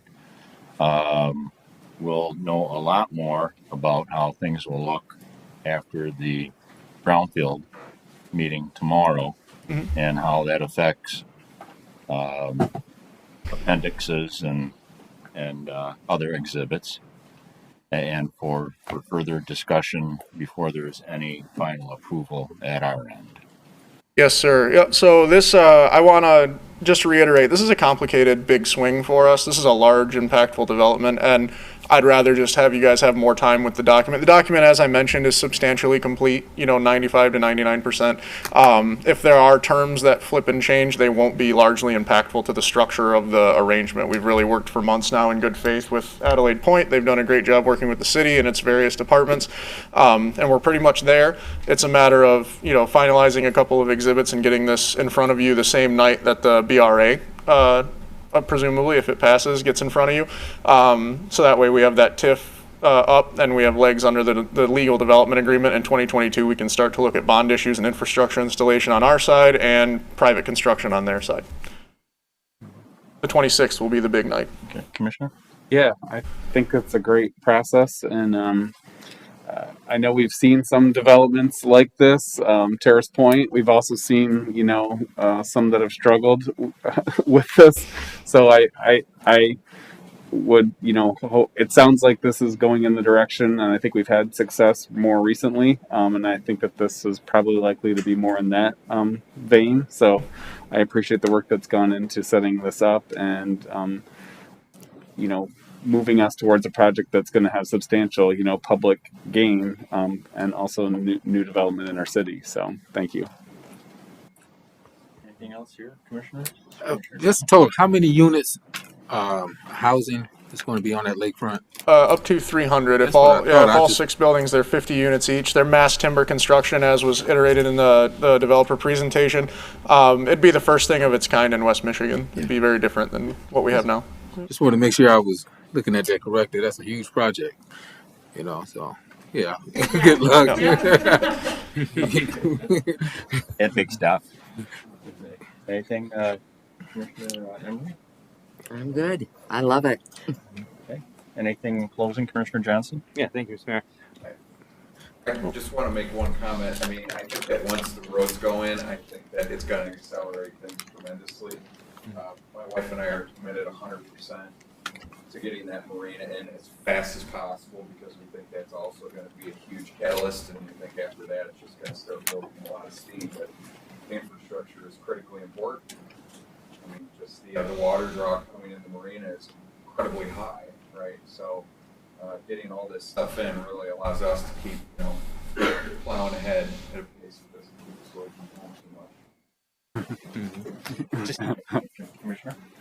I'll circle back to you in just a moment. Real quick, though, while I'm thinking about it, because I'm sending some folks over your way for storage, but I didn't know where the rate started at, so I couldn't tell them. I said, just contact Adelaide Point, and they needed space. So what are your rates starting at, so that I can share that, to anybody that's interested in storing? $7 a square foot, and then for heated, and then $4 for cold.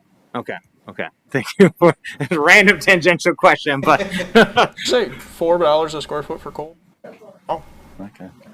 All I got is a one-man kayak, so I think I'll just keep that behind my Well, garage. I mean, I have a camper sitting in my in-laws under a cloth cover, but for $4 a square foot. I'll have to see. well, it's 1 foot wide. How many feet long? There you go. Director Echolm, you expect that we'll have the essentially completed development agreement with all the exhibits A through L this week This week? for us to have time to review before it comes to October 26th? I do not anticipate you will have it by the end of this week. There are some exhibits that are still being drafted by attorneys. There are some that, as you mentioned, or as we mentioned, are contingent on the BRA's vote tomorrow. Those ones you'll have as soon as they're done. We'll make sure that we get those TIF tables out, because that's really the most important part, is because it explains how we're going to pay back those public investments. I want to make sure the commission knows that our department, and Ryan can attest to this, sometimes probably to his annoyance, that our biggest priority has been making sure that we don't execute some sort of, if we build it, they will come project. Like, I don't want to be, the economic development guy that built a bunch of roads that didn't go anywhere. And so we've made sure that, a relatively small portion of this project will recoup the city's public investments within the life of that bond. And And on top of that, we've put a $1 million consent special assessment on the property that the developer has agreed upon in principle as well. So I think we're there. I think this is a pretty safe bet. There's a good potential return on investment for the project, and it provides a lot of public good, a lot of additional public access. So yeah, as we get exhibits and we finalize those, we'll send those along. I don't want to continue to send more and more copies of the actual agreement. So as soon as I get a final, I would rather send it with everything, but I will send those TIF tables earlier than that. Okay, thank you. Appreciate that, and I appreciate your perspective of wanting this to be as successful as possible, and not necessarily someone that's going to some past instances where we've done TIF, where we've fronted the money for infrastructure and we were essentially left holding the bag. Right. And even to this day, paying hundreds of thousands of dollars on projects that didn't come to fruition. Fortunately, it has been landing. Something is now coming to fruition. We're working on those too. Yes, grateful for that effort also. But yeah, you've heard me talk about this in the past, where just being careful about us fronting the financing, where much prefer something like Terrace Point Landing, where the developer is fronting the financing for it and reimbursing themselves. But grateful that you are being very, very mindful and keen on making those numbers work, and grateful for you and all of our staff's efforts on this, and the LISMA's for your investment and partnership, because this is a considerable undertaking with lots and lots of moving parts, and so grateful for staff's diligence in moving this forward. Thank you. Yes, and as it goes to fruition, I'm excited to see the very ancient and degraded infrastructure down in Western. That can do nothing but benefit the entire neighborhood. Yeah. Because portions of it need to be done as it is now. But being able to then service a very, very fine proposed development that will bring so much new energy to the Lower Western Avenue area and the NEMS neighborhood. I think there's a lot of excitement in the neighborhood with folks I live next door to and with. Her name's Sue. That really are excited to see the potential addition to all the great things that we call home in the NEMS neighborhood and throughout the city of Muskegon as it is. So thank you very much.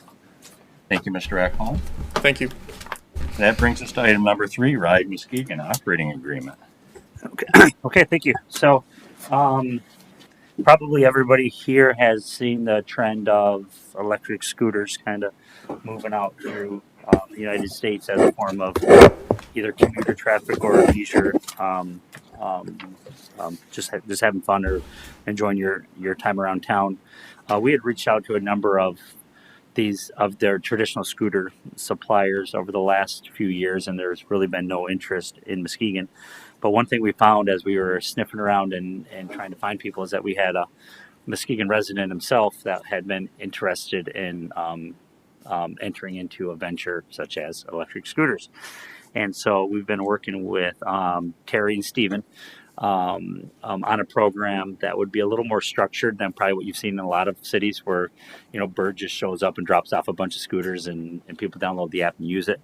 What we're trying to accomplish here is something that's much more organized. So, one user, or one provider, not multiple providers. They'll have specific places where they pick up and drop off scooters. They'll have specific places where scooters can be used, via a geofence. And as we learn how it works, and as it becomes more popular, and people get used to having here drivers of cars and users of these scooters, we'll be able to expand it a little bit more. And in my vision, eventually get to the point where people can use them to get to and from work, use them to get from downtown to the beach, and all those places where people want to be able to go from place to place in the community. We've been pretty lucky that Terry and Steven have been interested in providing affordable options. And so you'll probably note in there that there is a subsidized cost in their cost proposal for folks to be able to use it a little more affordably. and they can talk a little bit more about how that particular portion of it will work.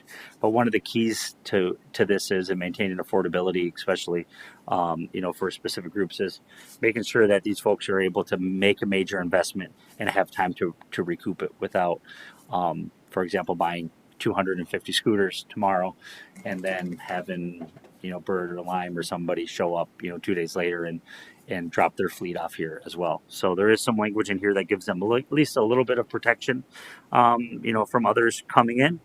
According to John, we can't necessarily stop other groups from driving other scooters on the streets. It'd be like saying that we only take Fords and Chevys aren't allowed on our streets, so we can't really do that. But what we can control are the places where we allow somebody to store these. So one thing we can do is say, like for these folks, is the spaces that we're going to allow them to be stored in the downtown or in Lakeside or at Pere Marquette will be exclusively for their scooters and not for a to be determined company that might come in next year or the following year.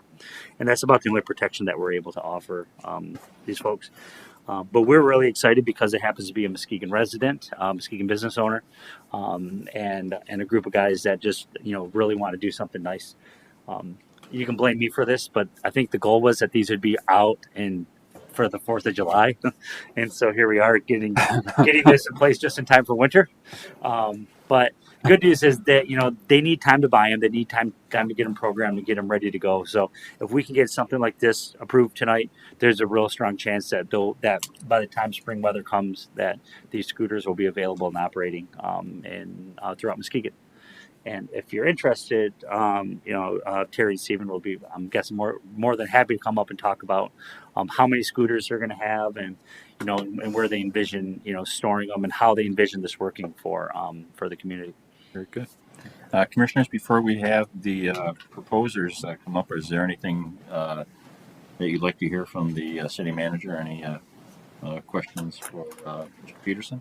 I have a question. Commissioner Emery and then Commissioner Oh, Drummond. go ahead. I guess this is for both. Go back to this again. Under the recitals, G and H, non-exclusive use of streets, sidewalks, and public ways. And it states that in both G and H, and yet in our ordinance, e-scooters are not allowed on our sidewalks. Correct. So people will not be able to drive them on the sidewalks, but we might have a storage space like up on the sidewalk if there's room on a sidewalk.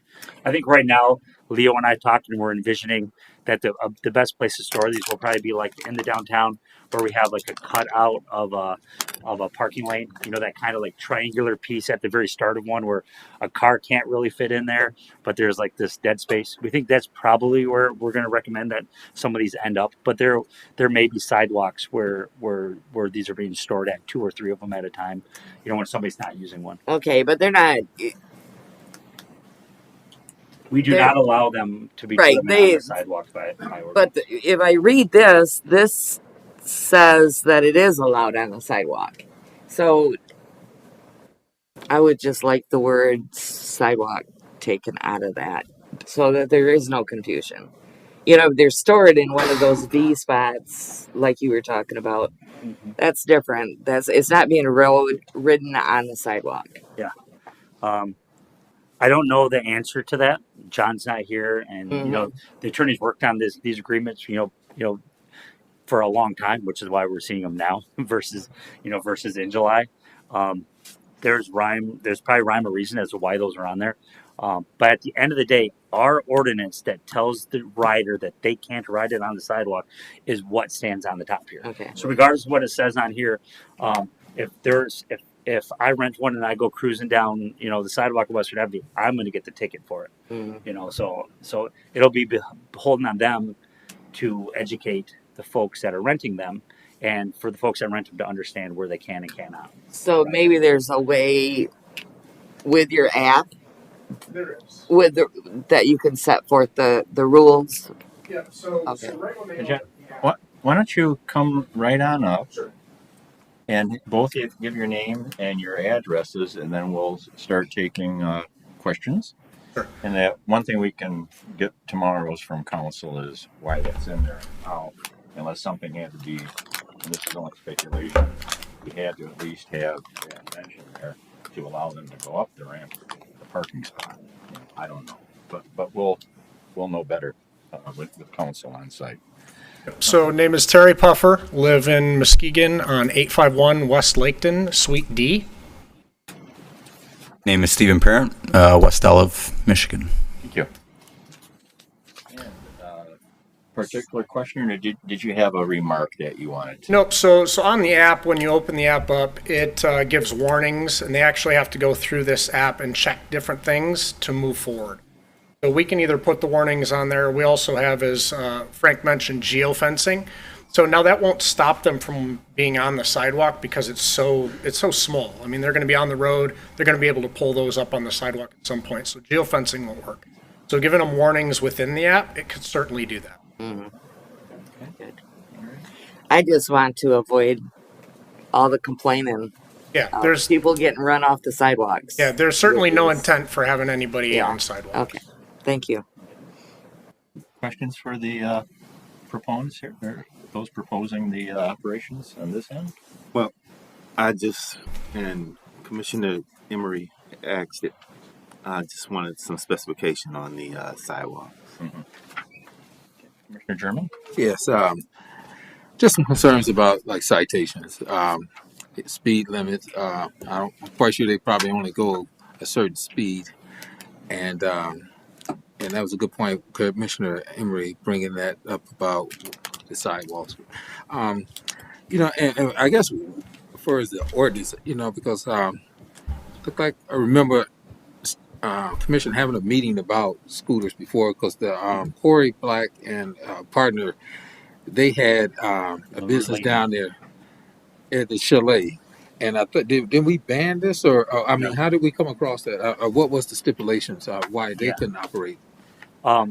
So what they were doing tours, and they could operate, but we had not caught up with. There was a change in state law that allowed for this to happen. So they were early. They were just early. They were ahead of their time. If they would have done this last year, they would be standing in front of these gentlemen. Okay. As the first. They did so.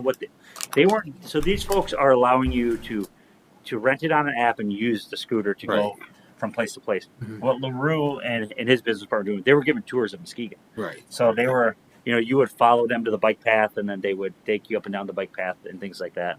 And so they were a little bit different. But when LaRue first got started, you're right. He wasn't allowed in the street, and he wasn't allowed on the sidewalk. He was only allowed on the bike path. And so when he was in the chalet, it was almost impossible for him to operate his business because he couldn't get to the bike path without driving on the street or the sidewalk. And we ended up making the change in our local ordinance to accommodate him. Okay. And I don't know, I still see him riding a scooter around, so I know he rides his, but I don't know that he's operating his business anymore. Right.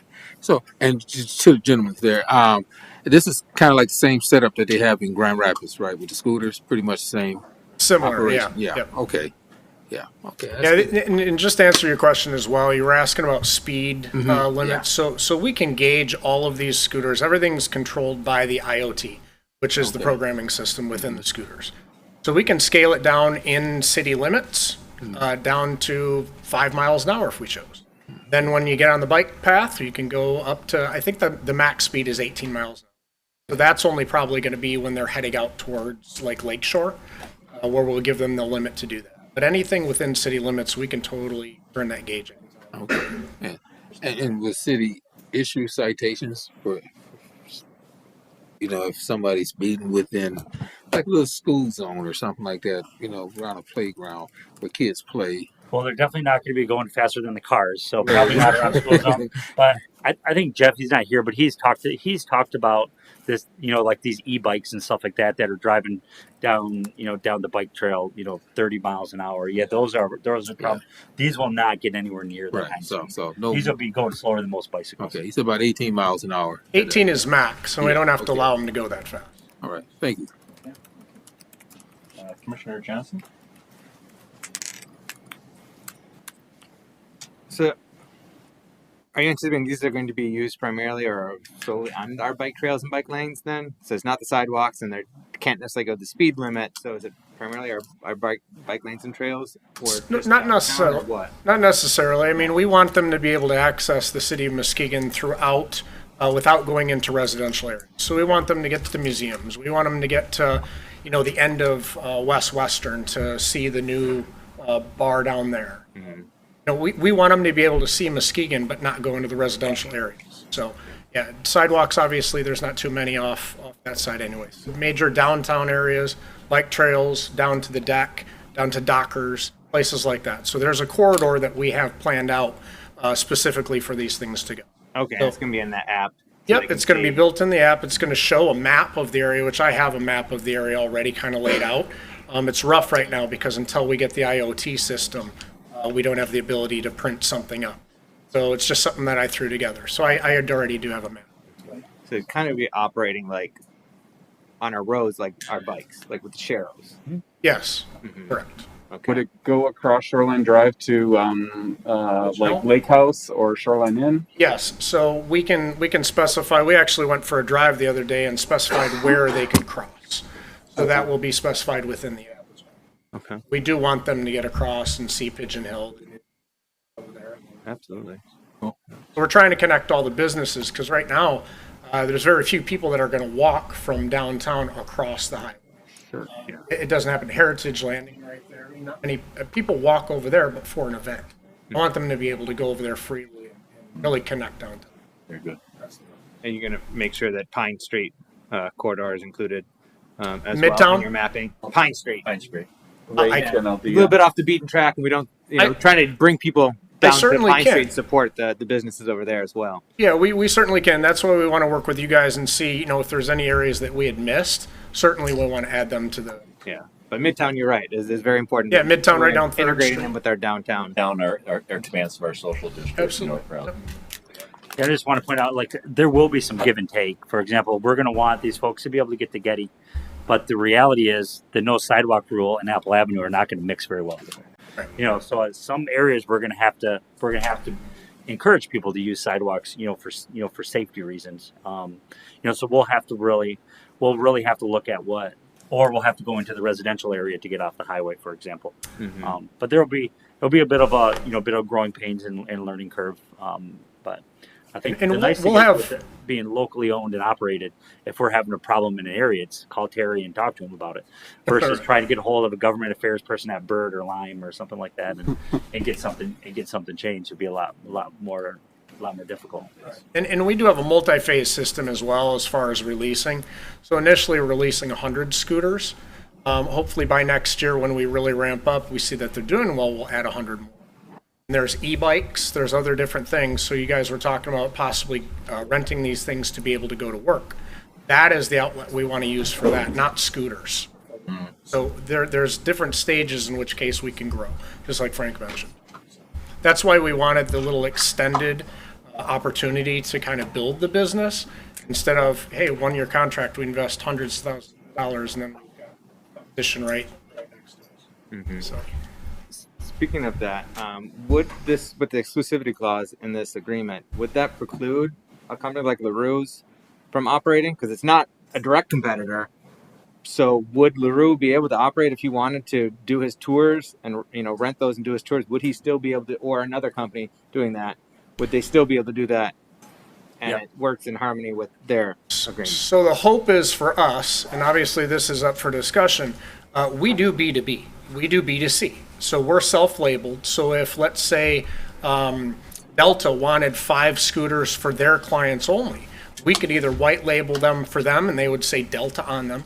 So we would be a hierarchy of where we could start selling them scooters and letting them operate under our IoT system. So that's kind of the purpose is we want to be that go-to for scooters all across Muskegon, the city. Yeah, and I would say that's probably the model that makes more sense. So it would make more sense for LaRue to get a group of people together and have them all hop on one of their scooters and have him then lead them on a tour, for example, rather than go ahead and buy 50 more scooters or 30 more scooters, when the reality is, we're still a small community. So the best way, and these types of scooters aren't like my son Calvin's got a $200 one. These aren't $200. No. They're very, they're expensive, and it might be much more cost effective for somebody like LaRue to not have to do that capital investment, but to Right. talk to these people about how you can, like you said, how you can label one and use them that way. Yeah, minimum for buying scooters is probably 50 to 100. So, him buying 50 scooters, he can buy 5 from us, do his tours. So that's probably going to be the easiest way for him to get into that and operate. So Good stuff. These are all electric? they are, correct. Okay. Yep. Are your stations where you have them, are those going to be solar powered by chance, or Won't have charging solar power stations. stations? Nope, so we won't have charging stations on your roads as of yet. Okay. The intent is just to swap out the batteries. It's just a chamber battery. Go there, and we will have a full-time employee that goes around, collects scooters that are out of place, and All right. Thank you. So I like it. I like the way your setup is. I like your IoT system. I like expanding modes of mobility for our residents and tourists and guests alike. So thank you. Thanks. Yeah, I think it's super exciting. I've been bugging Frank about this pretty much nonstop for a long time. So I know it's taken a long time to get to this point, and I agree that, I've seen it and experienced it, and we've read the articles and seen the things about what happens. It's going to take a process to grow and figure out how's the best way to do this in the city of Muskegon. So I think getting a start is the most important part. So it sounds like a really good setup to work with a group like yours, and I think it's appropriate for our city, and I'm looking forward to see what it brings. We did partner with another company called Joyride, and they act as consultants for all this, right? And so the reason we did that is they're already telling us hey, here are the pain points you're going to run into. These are things the city commissioners are going to want to know, and they've done it, right? They've rolled out in over 75 cities. So having them as a partner kind of coming into this is going to be huge for all of us, because they're telling us what to look for, best practices, how to get this thing going, and when there is an issue, they kind of help us with resources to be able to address that. And yeah, I've done it in some cities I visited, and it is a lot of fun. Oh, it's amazing. I think it's going to be fun for people who are visiting downtown Muskegon, or where as this grows, as they experience it. I think it's going to be something that we're going to see people really having a good time, and kind of enjoying the city in a quicker, more accessible way, because it really does it's amazing how it brings parts of the city right to you, and you have fun while you're going there. So, Absolutely. Vice Mayor?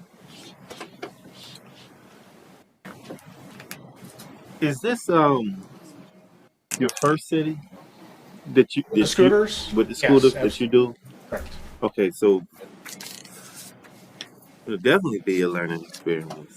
We're excited about it. Yes, That's why we partner with the Joyride. exactly. Okay. We're like, we don't want to fall on our face. We know every business that Terry and I have, we both own multiple businesses, and it's important that anytime I get behind something, I want to hit a home run right out of I don't want to drop the ball day one. So partnering with Joyride and partnering with Terry, I felt like was, between the two of us, and then with Joyride kind of at our back, we wanted to come out and hit a home run, not just for us, but for the community. All the bar owners and hospitality folks that we spoke to that are so excited about this, we wanted, we didn't want to drop the ball for them either. We want to come out and just hit home runs. So we feel like we got a good team behind us supporting it. So. Anything else, commissioners? Commissioner Emery? Are you going to have some with sitting ability? So Seats on them? So currently on the first 100, not yet. No. So again, that's part of the phase program that we talked about. First phase is just going to be the standard, flatbed scooter where you just stand up and go.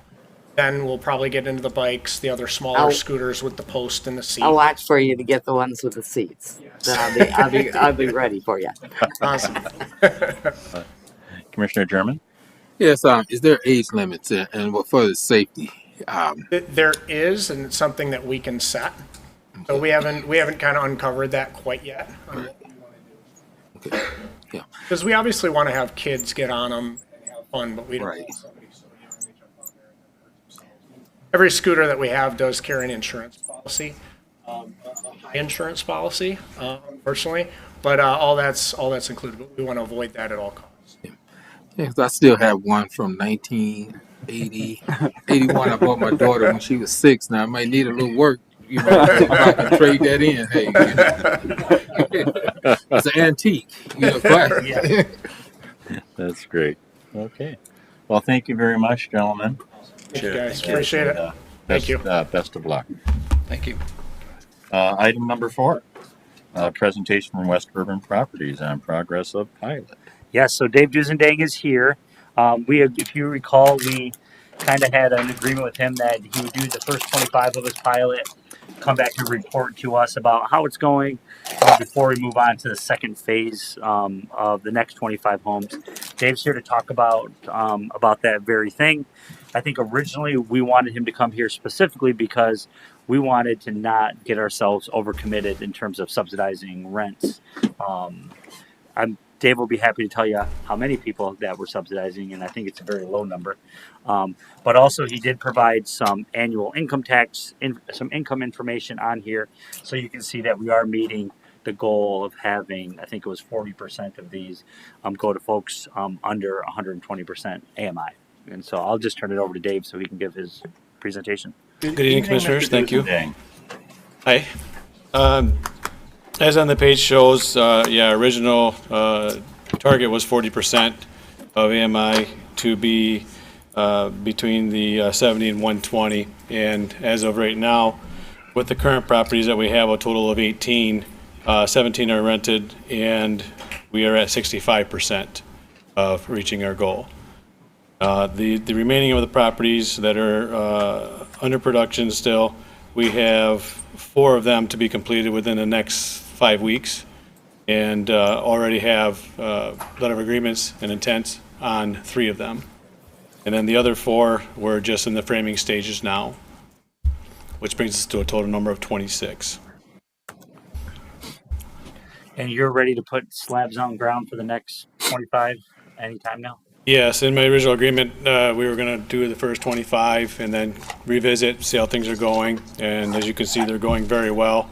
As a matter of fact, all of the ones on Webster between 8th and 9th, every one of those were pre-rented before we even got the first one done, and they were already pre-rented. And then the other ones over on Muskegon and 9th, those 3 are same thing. They were rented before we completed them with the certificate of occupancy. So it seems to be going very well. The city and the neighborhoods are really reacting to it well. So going forward, we need these are on slabs, so we have to start the foundations, because once the frost hits, we're done for the year. So I'm asking to go forward on phase number 2 and get some more foundations in the ground so we have winter work to have them ready for the spring.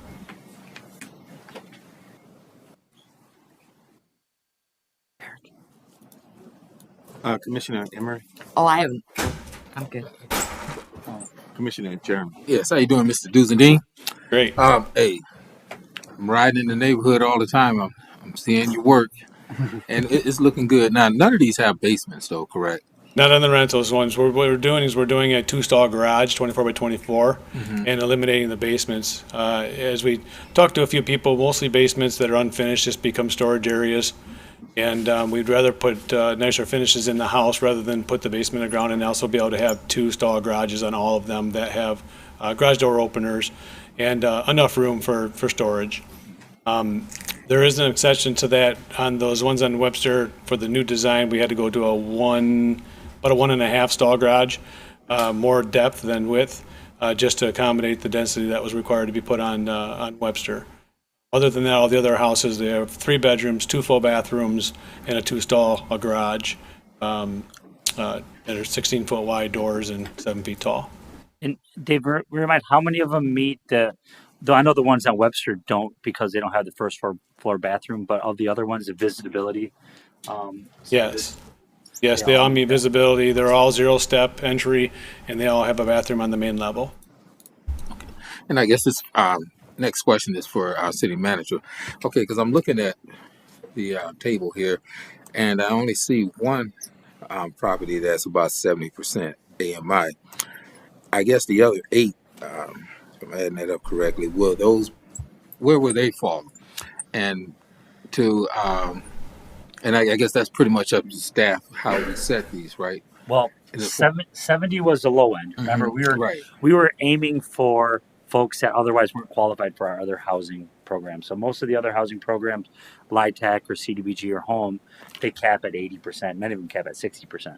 So this was really focused on folks that could afford them, Right. one, but also not necessarily pricing out the middle or moderate income, renter, which is that's why we settled on that 70 to 120%. And really, if you look at some of these, how they line up, 90, this person right here at 90% with a family of two, Yep. the annual income is $46,000. $46,000. I mean, if two people are working, that's two people making very modestly $23,000. So I mean, and those are the people that were getting left out. They had no assistance of any sort from us or anybody. Right. Probably not eligible for for food assistance and a lot of those other things. And that's why we picked this income bracket, because it's easy to say, well, they make 100% of the AMI, they must be fine. Well, AMI here is not really, it's not that high. Right. And so I wouldn't expect that we'd see a lot of these go below 70%, because the rent would be, it wouldn't really be affordable, right? They're $1,500 a month. Right. So I guess in phase two now, and going back to Dr. Lance Mark, a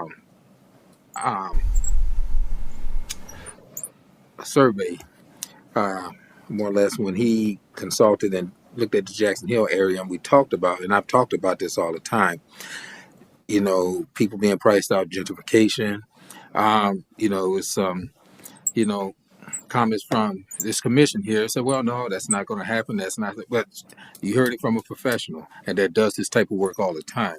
So therefore, we know that it's inevitable, and this type of stuff happens. I kind of like, the model, but I just want to make sure we have more of it and more opportunities for, people in the city of Muskegon and who may have an option to buy it. Now, these homes here that we're looking at on this table, those are just lease, right? All of them are lease. Right there. Yeah. But the next phase, are we looking at homes that will be available for purchase?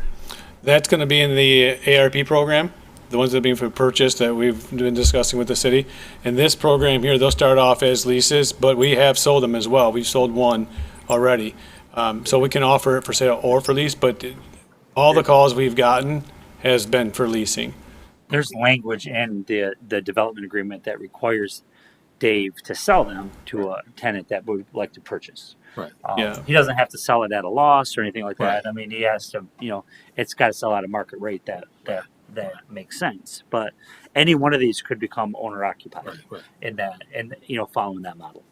So like some of the properties you were talking about before can be condominiums, where they can actually have the option to purchase, or that was in like in our original agreement, like that you were talking about at one time. Yes, in our original agreement, they have the opportunity to purchase if they'd like. We just have to have it appraised and it sells for the market value.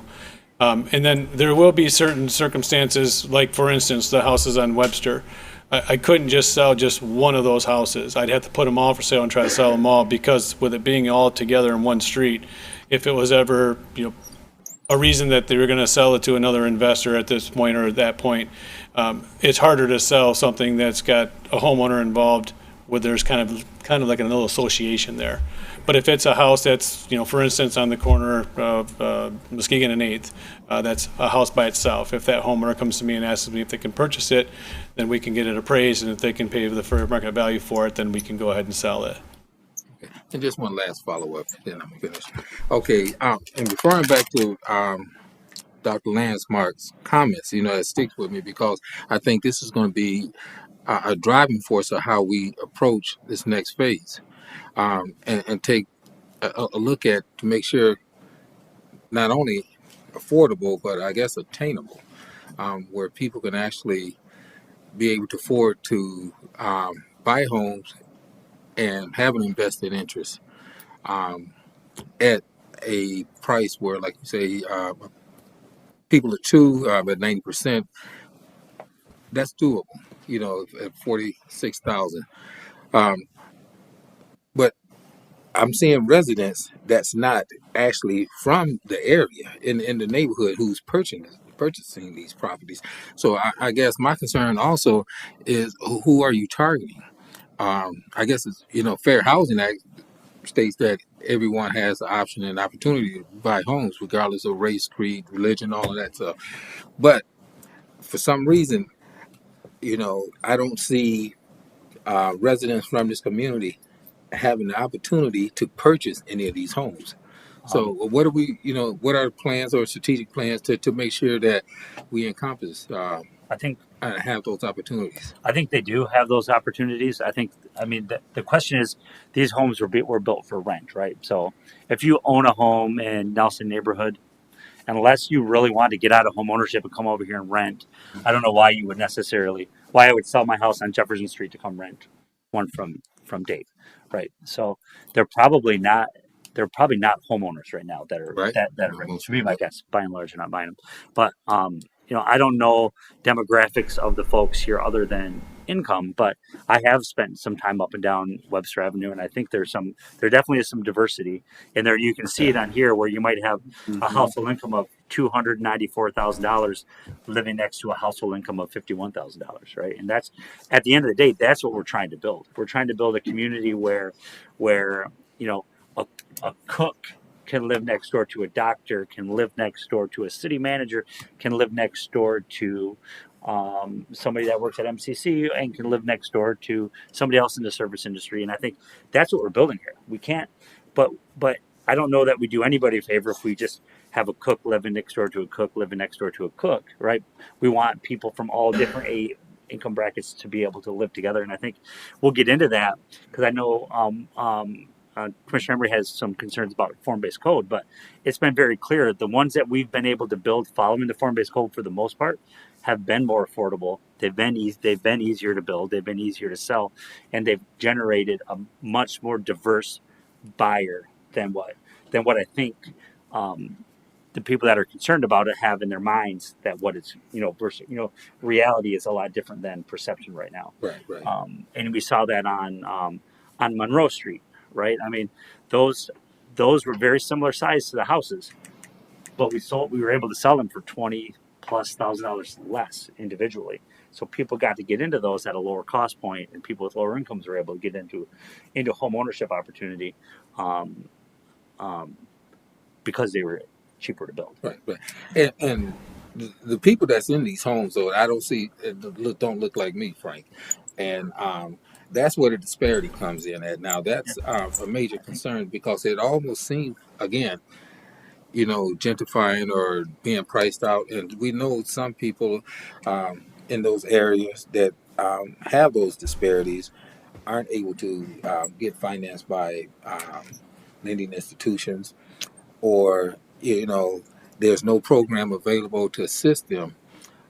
Is that something that we could also administer as well? I want to push back on that and say, again, I think perception and reality are not lining up here. Okay. Look at Midtown Square Phase 1. I think almost half of the buyers were African American or minority. Well, there was the barber was very first one was African American. Yeah. And we know on Horace, I forget his last name, but Horace and his wife certainly were African American. There were African Americans that bought those, and I know, spending time down on Webster, that there's at least one family, African American out of the 14 that are down there, and potentially more. There's more.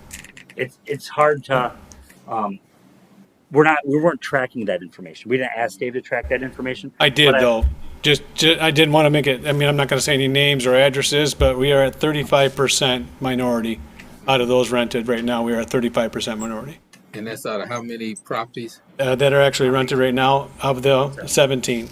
Okay. 35% I think that's good to track that, and I would like to have staff to continue maybe and present a report to the commission and how these housing projects is really impacting the community, and equally, and to help also, I won't say an address just because I can't make that public, but one of them are above the 120. They're beyond the 120 AMI. One of the families. So it is working. And, the whole idea here is to provide something to help close the gap, basically. Right. And we're putting it there, and it's responding beautiful. We're renting things out before we even get them half done. You know, if we put them on the market, we have one that's standing that hasn't rented yet, and we just put it in. You know, put furniture in there and put a model in there, and typically once you do that, it becomes rented right away, or even sold at that matter. But it is reacting exactly the way we had all hoped, and the numbers prove it. I just can't share the addresses and the names.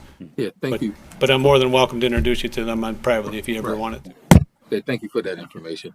Commissioner Rizzo saving bill? So then, this is the report, and then the next phase is 25 more. That's the outline of the plan, right? Yes, sir. We were going to do just 25 at a time, just for the same reason, like Frank had said. We didn't want to go and just throw 50 houses up and then find out this whole idea is not working.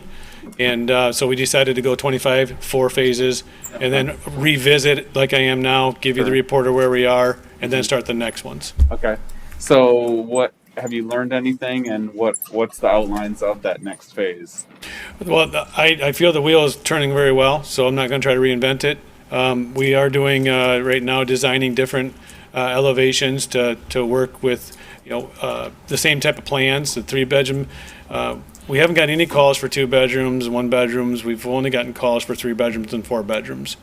So we're trying to keep that same model and change around the front elevations and come up with some different ideas to keep it as a 2-story, because I know that Muskegon likes 2 stories opposed to ranches, and they also like some Cape Cods that we're trying to put together as well. But realistically, it comes down to pricing, just like anything else. You know, if we want rents lower, then you got to let me build a cheaper house. If you want rents higher and you want a nicer house, we have to ask more money for rent. It's no secret in the price increase of the materials. It's no secret in the labor demand that we have.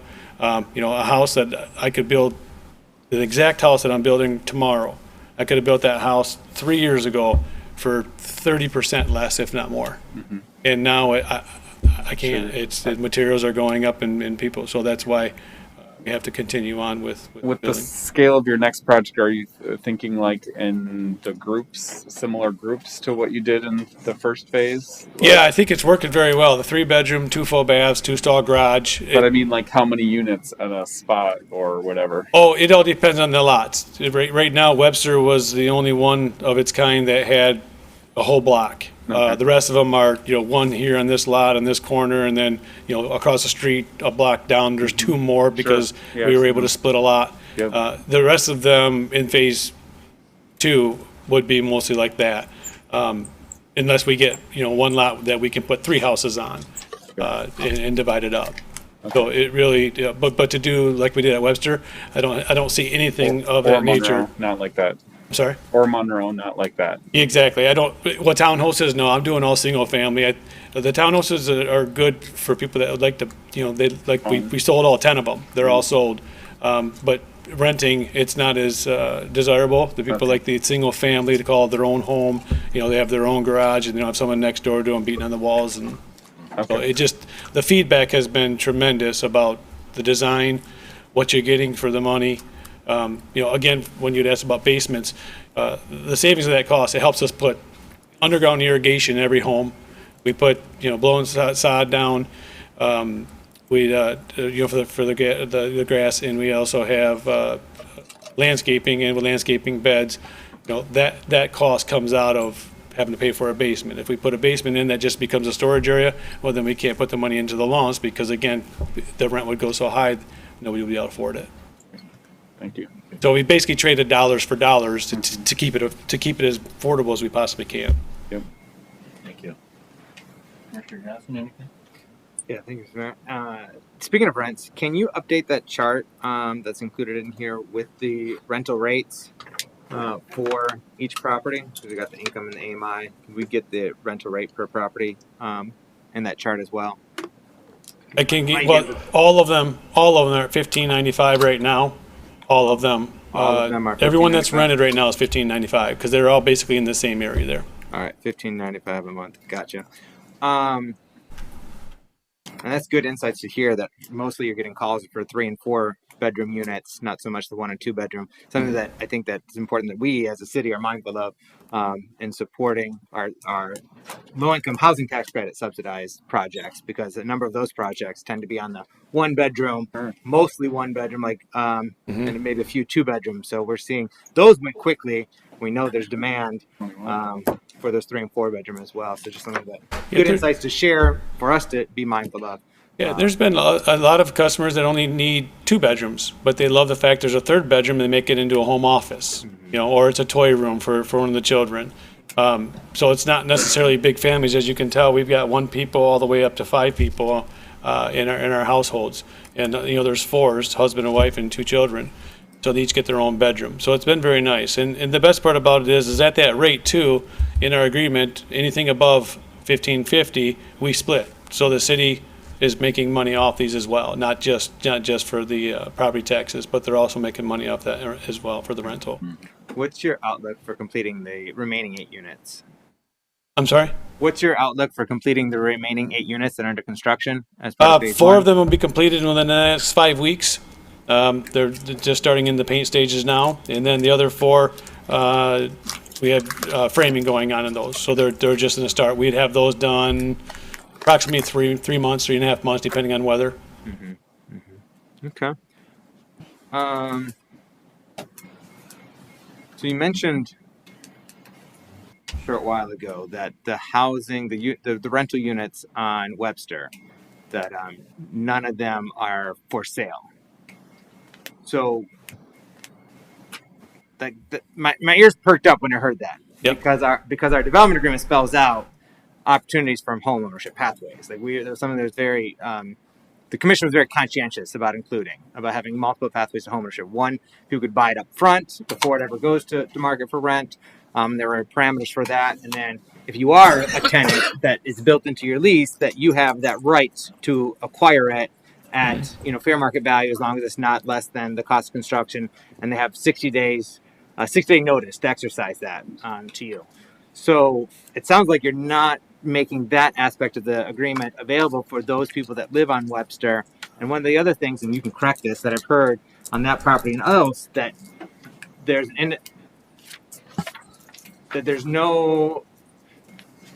that you're not allowing them to be sold until someone's at least 1 year in as a tenant. So if you could correct or clarify on that piece, and then what guarantees do we have that you're going to be honoring the agreement in full going forward? And what's your outlook for making those houses available for sale if the tenants want to exercise that aspect of our agreement? Okay, I'd have to go back into the operating agreement, but I thought that particular stretch was not under the same rules, just because that was a stretch that I had to purchase. It wasn't something that the dollar per lot like we have. That was a purchase that I had put an offer on that 3 years prior to this. So, in fact, that's properties in there, then obviously I have to agree to it and honor it. And as far as the rentals, it's a 1-year lease, and then at the end of the 1 year, it's a contract. At the end of the 1 year, and I'm just using an example in a different home. At the end of 1 year, and they say they would like to try to purchase it, that's when we would go ahead and have it. But we have a contract lease for the 1 year already. It's not a month-to-month lease. Mm-hmm. So let me just look for it real quick. I just want to understand.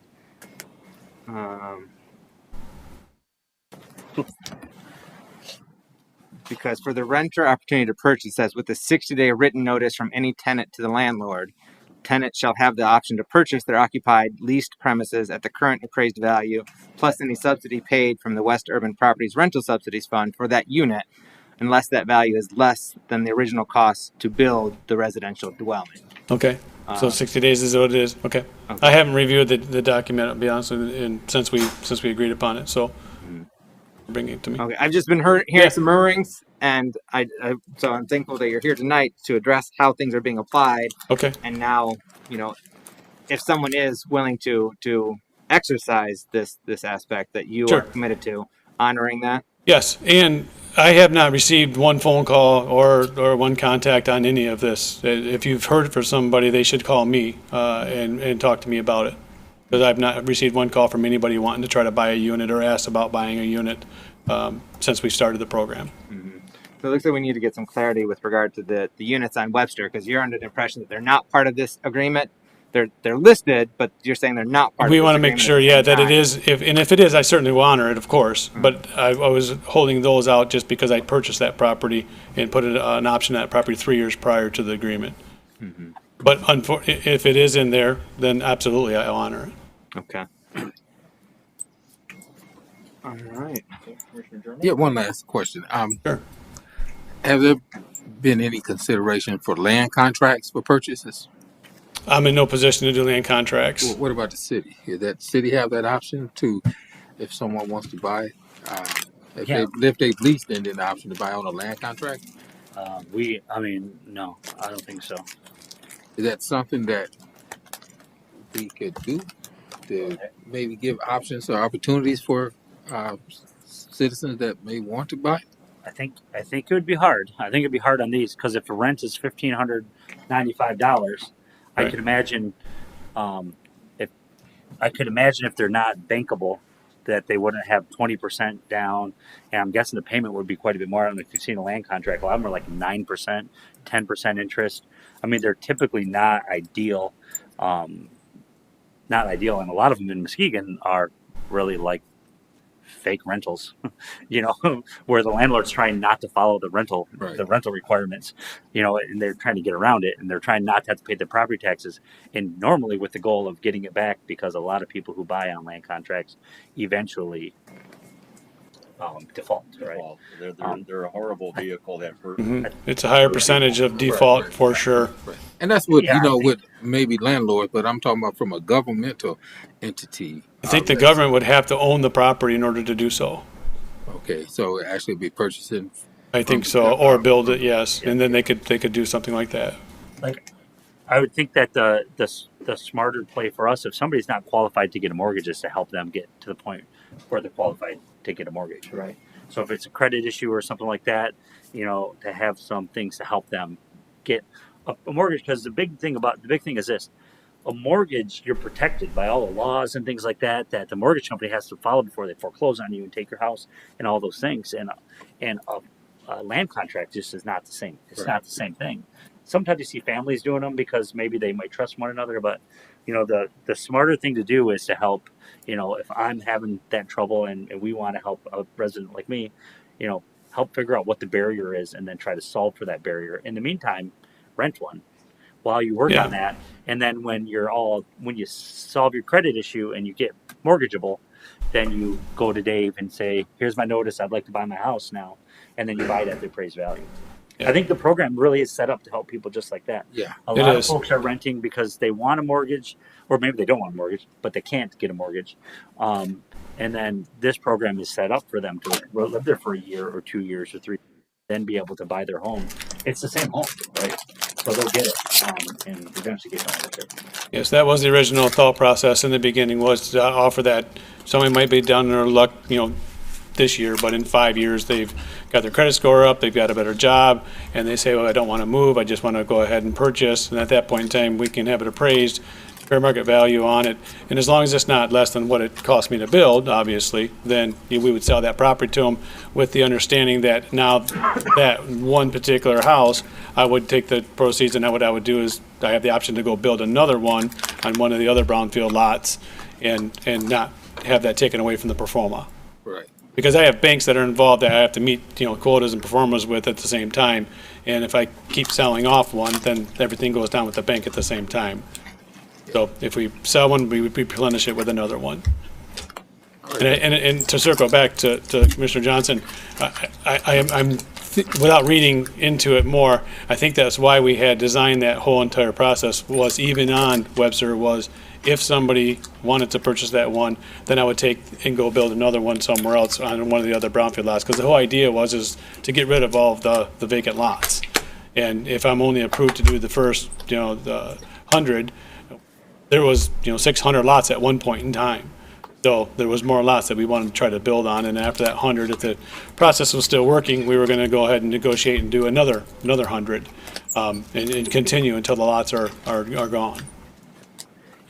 And actually, we don't have to solve this today, but I think one reason why we should maybe be careful about encouraging somebody to buy one of those Webster lots. And we have a pretty, unique situation going on with the alley behind it. And right now we have one owner of 14 lots that's agreed to treat that alley access a certain way, protect it a certain way, let certain things be grown, on your property, not access the alley, not use that, and then introduce one person 3 houses in that maybe feels different about how that alley should be accessed. Maybe could cause some consternation, in that neighborhood, because they would have the rights to that, the same rights to the alley as anybody else does that abuts it, and probably strictly to make sure that we don't have that problem is probably enough of reasons to really consider how we make him handle those Webster lots, just strictly from a relational standpoint. And we've been working closely with, one of the neighbors there and kind of made it into a nature,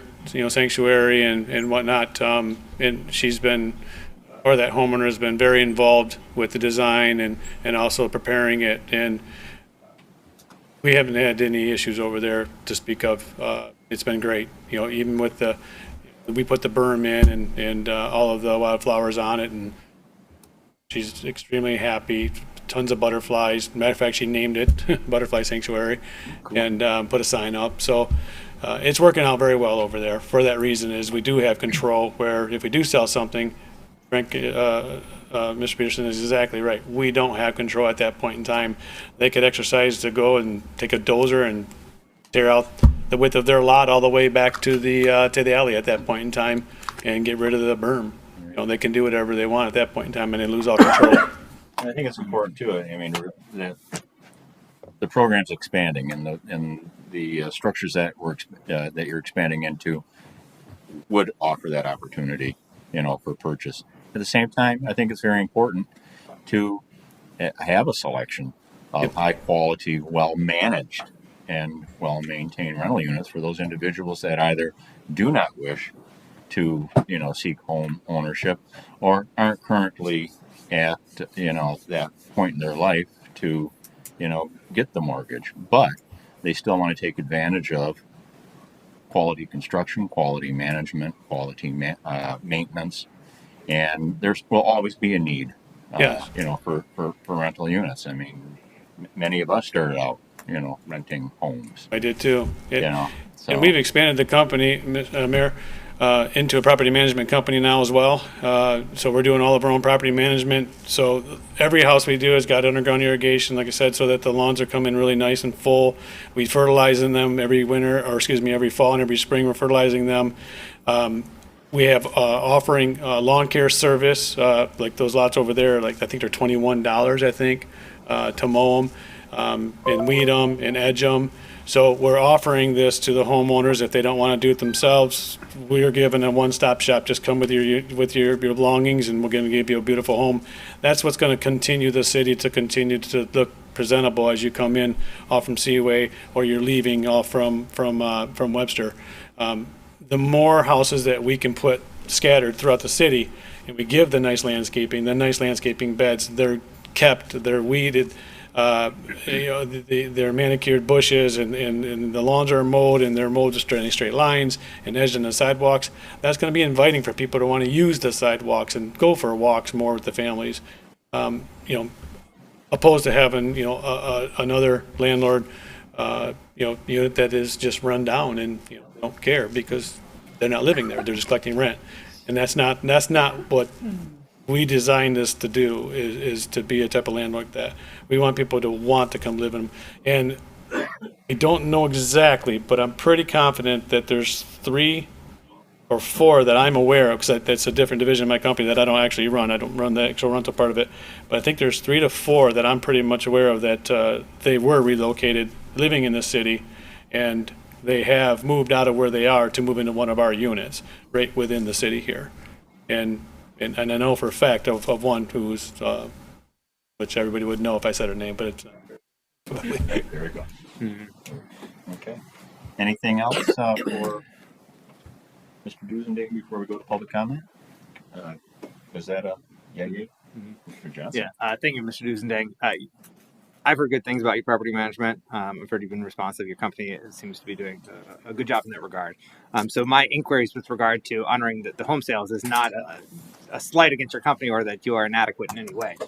It's simply we have a development agreement and there are aspects of it and clauses to it that guarantee a right to purchase it. And if we're moving forward with additional phases of this development agreement, I want us to be honoring Sure, that. absolutely. And so if there was some confusion with regard to Webster, and I've talked internally with staff about that in the past, of, this wasn't spelled out in the agreement, but the expectation that it was in the agreement, and then subsequent actions later then brought it back into the agreement. So it sounds like there needs to be some communication or understanding or getting some confirmation. Are these in the agreement or not? Are they expected to be in the agreement? Then we're moving forward within the agreement and all aspects of the agreement. If they're not supposed to be in the agreement, acknowledging that and moving them from the agreement and all the rights, responsibilities, privileges connected to the agreement for those properties. And then that opens up more units for you to build on, even within the first phase, because if those taken out, you got more to build in the first phase. So Absolutely. I don't know if that's something that you guys can hammer out and figure out by tomorrow, because this item's on our agenda tomorrow for approval moving forward to phase 2. But I think there's some confusion with regard to whether those properties on Webster fall under all the purview of this agreement or not. Sure. And my thought on that, my process on that one is whatever's best for the city. It's a property. It's not the end of the world for me if we have to sell one. But if it, as Mayor said, if I'm going to lose control of it, then we could be in some trouble if someone decides to go ahead and exercise that right to take that berm out and move it all the way back.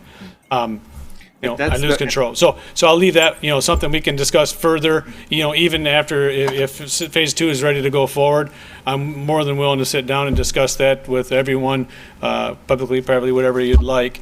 I'm willing to do whatever's best for the city, to be honest. And I would say it's probably advantageous for Dave to leave it in financially, because they're all generating the same rent, but you can imagine those ones will appraise, my guess is, significantly higher due to their location. Mm-hmm. So they will cost more. Following this model, get an appraisal and pay the appraised value. Mm-hmm.